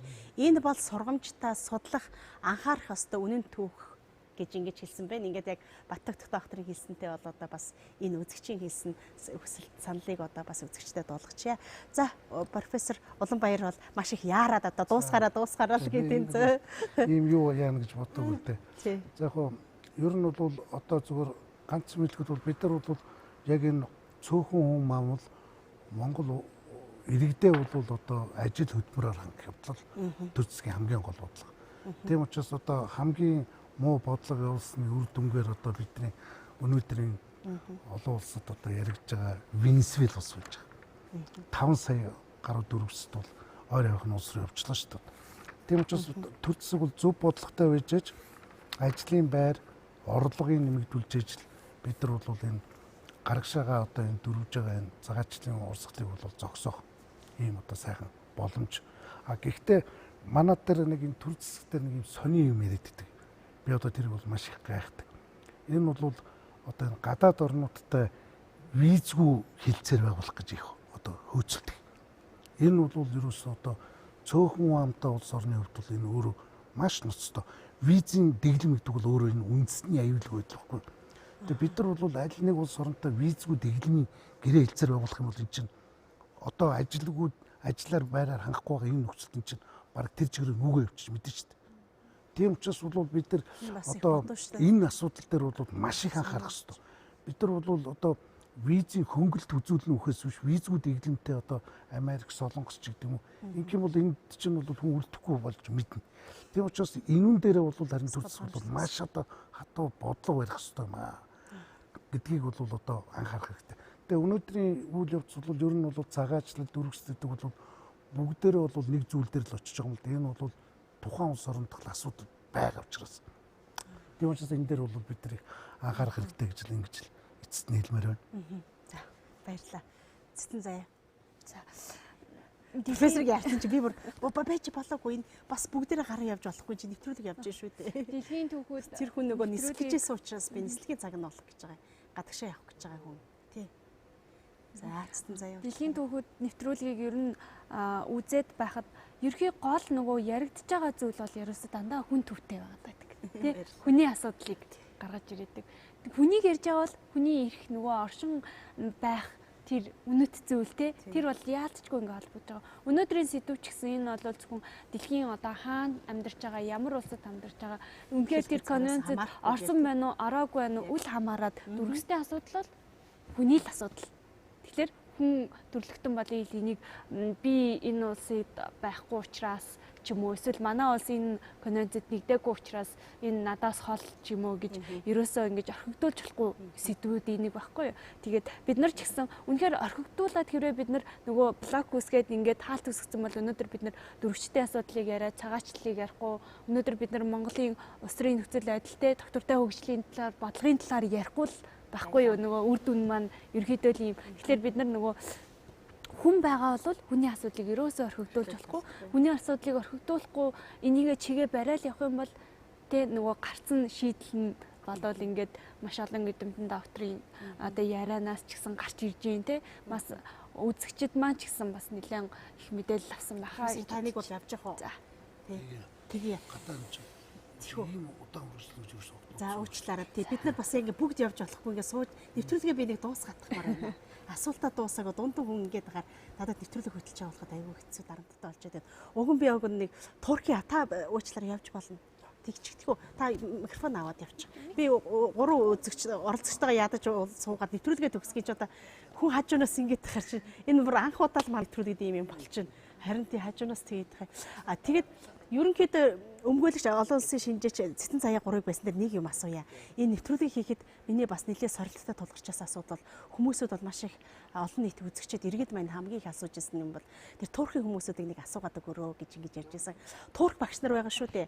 Одоо энэ сарын сүүл болоход Монгол улсаас алавдан гарах уу яах вэ гэдэг асуудал шийдэгдэх гээд байгаа шүү дээ. Энийг ер нь та нар чиглэлийнхээ мэргэжлийн хүмүүсийн хувьд энэ одоо нийгэмд өрнөж байгаа энэ үйл явдлыг бас бид нар өнөөдрийн нэвтрүүлгээр бас ярихгүй өнгөрвөл бас их учир дутагдaltaй болчих гээд байна л да. Батгах докторийн хувьд та бас энийг ер нь мэдээж сонсч л байгаа шүү дээ. Олон улсын эрхцэн үүднээсээ бол энэ хүмүүс ч одоо хэрвээ манай Монгол улсаас албадан гарвал тийм ээ аюултай нөхцөл байдалд эргээд орох юм. Тийм учраас бид нар хүний эрх талаас нь хэдий конвенцийн гишүүн биш ч гэсэн энэ улсуудыг бол одоо хамгаалах ёстой, албадан гаргах ёсгүй. Яг гэвэл энэ хүмүүс чинь Монгол улсад одоо нэг ажил хөдөлмөрлж эрхэлжсэн тийм ээ. Тэгээ гадаад паспортод дууссан. Тэгээ өөрийнхөө нөгөө нэг элчин сайдын яамд хандахаар бодлогоор цаадуулна гадаад паспортын сунгаж өгөхгүй. Ийм нөхцөл байдал үүсчээд байгаа тохиолдолд Монгол бол одоо энэ улсуудыг ямар ч байсан аюултай нөхцөл байдалд нь эргүүлж оруулж болохгүй учраас эндээ бол байлгаж авах ёстой. Төр засгийн одоо тэргүүнүүд ч юм уу те өөр хоорондоо бас одоо энэ асуудлаар яриа хэлцээр идэр хийх болох ёстой л доо те. Тэгэхээр тэр үднээсээ бол манайх ямар байр суурьтай байх вэ гэхээр олон улсын эрхцэн үднээсээ л одоо хүний эрхийн түгээмэл тунхаглал байна те. Бас гадаадын иргэдийн эрхцэн байдлын хууль байна. Дотооддоо одоо тэр хүний эрхийг яаж хэрэгжүүлж яах гэдгээ харуулах юм одоо дэлхийн ертөнцид харуулах юм шанс л Монгол улсад уг нь байгаа юм. Яг хүний эрхийн асуудал ярьж байгаа тохиолдолд бол тодорхой тохиолдолд хүний эрхийн түгээмэл тунхаглал иргэний болон улс төрийн эрхийн тухай олон улсын пакт Монгол улс гишүүн орно. Энэ одоо нэгдсэн үндэсний байгууллагаас батсан хамгийн одоо хүний эрхийг батсан дээд бичих баримтууд үндсэн хууль гэсэн үг. Тэгэхээр энэ хоёр пактын хүрээнд эдгээр иргэдийн одоо улс төрийн байдал нөхцөл байдлыг судалж үзээд энэ хүмүүс одоо гарч явсан нөхцөлд бол одоо тэр хүмүүсийн амнаас одоо тэгээд одоо ажил хөдөлмөр юм уу ер нь бол өөрт нь аюул зандуулж учирч магадгүй гэж үзэж байгаа бол тэр хүмүүс өөрснөө одоо манад оргонол хүссэн тийм хүсэлт гаргасан нөхцөлд бол асуудлыг бол нэгдсэн үндэсний байгууллагын суурин төлөөлжин газартай ярьж одоо хөв хүний эрхийн хамгаалалтаас шийдэх ёстой. Энийг бол аль ч улсаар нь хүлээн зөвшөөрдөг. Тэгэхээр энийг бол эрх баригчид бол одоо ялангуяа хүний эрхийн үндэсний комисс тийм ээ энэ бол асуудлыг ингэж дээгүүр тавиад хөв хүнийг одоо хятадж орсож туурхч бай хөв хүмүүсийг бол олон улсын конвенцийг хамгаалах ёстой шүү. Энэ бол ялгууран гадуурхгүй гэдэг чинь тэр хөв хүн гэдгийг чинь баталгаа тэр тухайн хүний өөрийнх нь улсын орн тэр хүнийг хамгаалахгүй бол тэр байга орн бол конвенцийг хамгаалах ёстой шүү. Энэ бол Монгол улсын олон улсад хүлээж нэр хүндлөө сайжруулахээс биш тэр хүмүүсийг албадан гаргах бол үнэхээр одоо аюул даваач хийх юм бол болохгүй. Ялангуяа тэр та ярьсан тэр хоёр өөр Монгол иргэнийг гаргасан тэр гаргасан хуулийн нөхдүүдийг шалгаж одоо эрүүгийн хариуцлага хүлээх ёстой. Одоо ягаад тэгэхээр одоо тэрүүгийн тогтолцоон дээр бол ийм асуудал байсан. Тэгэхээр одоо сая хүнийг ирүүдийн шүүсэн асуудал гарч байна. Тэр хүний бүр тэр хүмүүсийг бол цаазын ял өгүүлэх юм олон жил хорихал онуулах юм тийм юм руу аваач өгсөн байж магадгүй. Хууль бусаар нэгдсэн үндэсний байгууллагын статустай хүмүүсийг бол баримт улгаалаад өргөжсөн шүү дээ. Хулгай хийсэн гэмт хэрэгтүүд энэ хүн хулгайлахтай адилтаж үзээд одоо энэ тэр оролцсон хуулийн ажилтнуудыг тушаал өгсөн улс төрчид бол эрүүгийн хариуцлага хүлээх ёстой. Ингэж Монголд хүний эрхийг хүндэтгэдэг нөхцөл байдал бий бол Үндэ бол одоо энэ туурх багш нарын асуудлаас бол Батбат докторын хэлдгээр олон улс үнэхээр бид нарыг бас ажиглаж ямар шийдлийг гаргах нь гэдэг юм дээр анхааралтай харж байна л да. Энэ дээр би зориуд одоо энэ өмгөөлөгч олон улсын шинжээч хүний Amnesty International гэдэг бол үзэгч хүн болгон мэдж дэлхийн нийтээр одоо тийм ээ хүний эрхийн асуудал ялангуяа зорилтод ийм хүмүүстээр бол маш их одоо хамгаалт одоо хуулийн хүрээнд ажилдаг ийм байгууллагын төлөөлөлд байсан дээр би асууж авъя гэж бодсон юм. За ингээд цэцэн заяа та энэ дээр хэлэх ямар нэгэн тайлбар байна уу? Коммент одоо нэг гэж. Ерөнхийдөө болсон ер нь одоо тэр хүмүүс албадан одоо нутаг буцаад албатан одоо буцаад улс орондоо очисон тохиолдолд мөрдлөг хавчлагт орох, эрүүл шүүлтэнд орох. Энэ нь ингээд ийм тодорхой тохиолдолд бол аль ч улсын засгийн газар бол энийг явуулах тийм юу байхгүй тий. Тэр олон улсын эрх зүйн хүрээндээ хүний эрхийн түгээмэл тунхаглалтаа ч гэсэн байж байгаа. Иргэний эрхийн конвенцэд ч байна. Эрүүл шүүлтээс ангид байх эрхийн конвенцэд ч байдаг. Яг тэгэхээр батгдаг багшийн хэлдгээр бол яг энэ конвенцэд дагаад үнэхээр тэр хүмүүс албатан одоо гараад тий нутагтаа ингээд очиод мөрдлөг хавчлага эрүүдэн шүүлт одоо шудраг бус зөө бус харьцаатай тулна гэж одоо тийм одоо нөхцөл байдал байгаа бол энэ дээр бас маш их нөгөө юутай мэдрэмжтэй хандах хэрэгтэй. Хүний эрхийн мэдрэмжтэй хандах хэрэгтэй. Хүний Монгол бас хэр зэрэг хүний эрхийн мэдрэмжтэй вэ гэдгийг тэгээ Монгол өмгөөлөгчид гэдэг шиг энэ дээр бас нөөбчтэр хүний эрхийн үндэсний комисс ч гэсэн Amnesty International ч гэсэн энэ дээр бас анхаарал хандуулж шахалт одоо бүр баг хэлсэн бол 7 хоногийн дараа энэ одоо 7-8 багшийн асуудал шийдэгдэх гэж байна шүү дээ. Олон улсын Amnesty International байгууллага гэдэг чинь маш хүчтэй байгууллага. Энэ дээр одоо манай Монголын Amnesty International байгууллага ерөөсөө унтаа байдаг шүү дээ. Ерөөсөө юу ч хийдэггүй. Би энийг үүсгэн байгуулсан хүний нэг. Энэ хүмүүстээр компанид зохиогоод төвдөө мэдэгдээд дэлхийн бүх улс орны үдирдэгчид захидал бичих тэр эрхээ эдлэлтэй хамгаалалтай. Одоо хамгаалдаг байгууллагууд нь ажил хийхгүй болохоор одоо энэ хүмүүс чинь хэлмэгдэх гэдэг шүү дээ. Тийм үү? Би хатуу гэдэг нэмнэ шүү дээ. Хүмүүстэр очсон. Хүмүүсд бол их яг л одоо шууд бос утгаараа яг наад асуудалж орооцолтморг байна. Одоо наад асуудлаа дахиж ингэж асуудал болгоод яах вэ гэдэг ч юм уу. Ер нь жоохон зүхтаасан маягтай аль болох асуудалд оролцохгүй байх боломжтой. Тэр ч утгаараа өнөөдрийн нэвтрүүлгэнд бас оролцох зарим төлөөлөлд бол нэлээд тийм жоохон болгоомжлсон байдалтай байсан л да. Тэрийг бол нугаад байгаа юм аа. Энэ хүмүүсийн асуудлыг улс төр шийдэх гэж байна. Төр шийдэх гэж байна. Тийм учраас одоо хэлж штэ Amnesty International хүний эрхийн үндэсний комисс нөөп юм. За одоо энэ байгууллагууд чинь л одоо жинхэнэ дуурч байгаа байхгүй.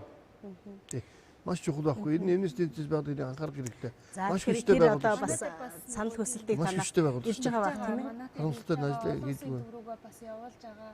Хүмүүс ч гэсэн нөгөө фэйсбүүкээр те яг танах энэ асуудал дээр ямар байдлаар гаргаж байгаа юм бэ? Мэдээлэл гарч ийн үү? Янз бүрийн стейтмент гарч ийн үү те? Ямар акт өрнүүлэх гээд байгаа юм бэ? Гэт иймэрхүү бас юм дээр байгаа. Тэгэхээр бас ингээ манай нэвтрүүлгэд оролцсон учраас одоо ерөнхийдөө эстэн заяа зохицуулагчийн хувьд бас энэ юуг авах шиг боллоо. Интернэшнл анхаарал даваад компанид өрнүүлэх юм бол хамгаалагддаг байхгүй. Хүний эрхийн хамгаалалт. Тэгэд одоо хүртэл юу ч хийгээгүй л байгаа байхгүй. Би энэ үүсгэн байгуулж байсан үед бол энэ байгууллагын одоо Монголд байгаа ажлууд маш хэмжээтэй ханддаг байхгүй. Яг л одоо хамгаалаад гараад ирэлдэ гэдэг. Энийг одоо удирдлагаа хийх хэрэгтэй. Одоо тэгээд энэ бол тэр холбогд хүмүүс хүний эрхийн үндэсний комисс хандахгүй бол хүний эрхийг хамгаалдаг Монголын байгууллагууд унтж чинь гэж би хэлэх гээд байна. Түргэн багшийн талаар би нэг сонсоогүй. Гэхдээ бол энийг бол одоо та ингээд анхаарал тавьж байна.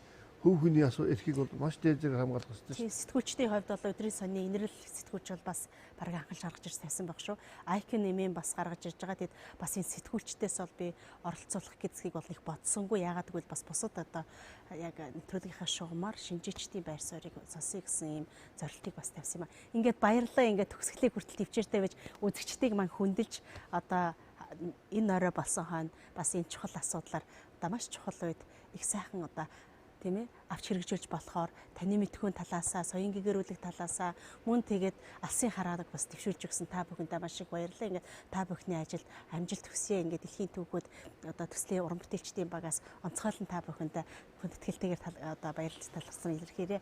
Ингээд эрхэм хүндэт үзэгчдээ дэлхийн түүхүүд цувралын маань өнөөдрийн дугаар үгээр өндөрлөж байна. Мөн одоо үзэгчид та бүхэндээ би нэгдүгээр сувгаар бас хэлсэн. Үгээ энд давтаж хэлье. Дэлхийн түүхүүд цуврал маань өнөөдрийн хүртэл одоо 3 сезон буюу 3 улирлын 34 дугаарыг үзэгч та бүхэндээ хүргэсэн байх юм аа. Ингээд дугаараас дугаар болгонд байнгын үзэгчид, зорилттой үзэгчид та бүхнийхээ одоо уран мэлалгын үгээр уран бүтээлчид бид нэр ирч хүчээ авч улам одоо хичээж ажилласаар өнөөдрийг одоо хүрч ирсэн. Ингээд өнөөдрийн хэмжээнд бол Монголын үндэсний олон нийтийн телевиз гэлтгүй Монгол улстай телевизийн нэвтрүүлгийг сошиал 4 сувг буюу Instagram, Twitter, YouTube, Facebook гэсэн сошиал сувгуудад одоо шинэ технологиг одоо нутагшуулсан ийм одоо төсөл болж байгаа гэдгийг бол энд хэлэхэд таатай байна. Ингээд дугаар болгоныг шимтэн үзэж 7 хоног болгоны даваа гарвыг одоо хүлээж байж бидэнтэй хамт одоо энэ орой болсон цагийг хамтдаа байдаг эрхэм үзэгч та бүхнээс одоо илүү одоо ийм одоо шагнал гэж одоо уран бүтээлч бидэрт байдаггүй юм. Ингээд эрх намрын одоо бас нэгэн шинэ даваа гарагт эргэн уулзын шин төв, шин сэдв, шин бүтээлээр эргэн уулзъя гэдгийг хэлье. Мөн төгсгөлд нь ганцхан одоо өгүүлбэр хэлхийг зөвшөөрнө. Ерөнхийдөө Монгол улсынхаа тогтвортой хөгжил, түүнчлэн хүний эрхийг дээр суурилсан хөгжлийн одоо эерэг чиг хандлагыг ялангуяа залуучуудаа хүргэх зорилготой дэлхийн түүхүүд бол анхлан гарч ирсэн. Мөн түүнээс гадна үзэгчид та бүхнийхээ хөгжлийн сэдвүүдэд одоо тодорхой хэмжээгээр соён гэгэрүүлэх ийм эрхэм үүрэг зорилготойгоор хараат бус бие даасан юм parented content дээр одоо дамжуулж одоо хөгжлийн асуудал хандах ийм одоо бас шийдлийг эхлүүлснээр одоо дэлхийн түүхүүд төслийн уран бүтээлчид бид нар бол баяртай байдаг юм аа. Ингээд биднэрт одоо уран зориг, мэлалгын үгийг байнга одоо өгж байсан эрхэм үзэгчид та бүхэндээ дахин баярлаж талархснаа илэрхийлье. Ингээд Монголын үндэсний олон нийтийн телевизэн одоо хоймроос үзэгч та бүхэндээ өнөөдрийн дугаарыг хүргэсэн сэтгүүлч Дэмчигийн Оюунчимэг баяртай үзэгчтэй эрх намар эргэн уулзцгаая.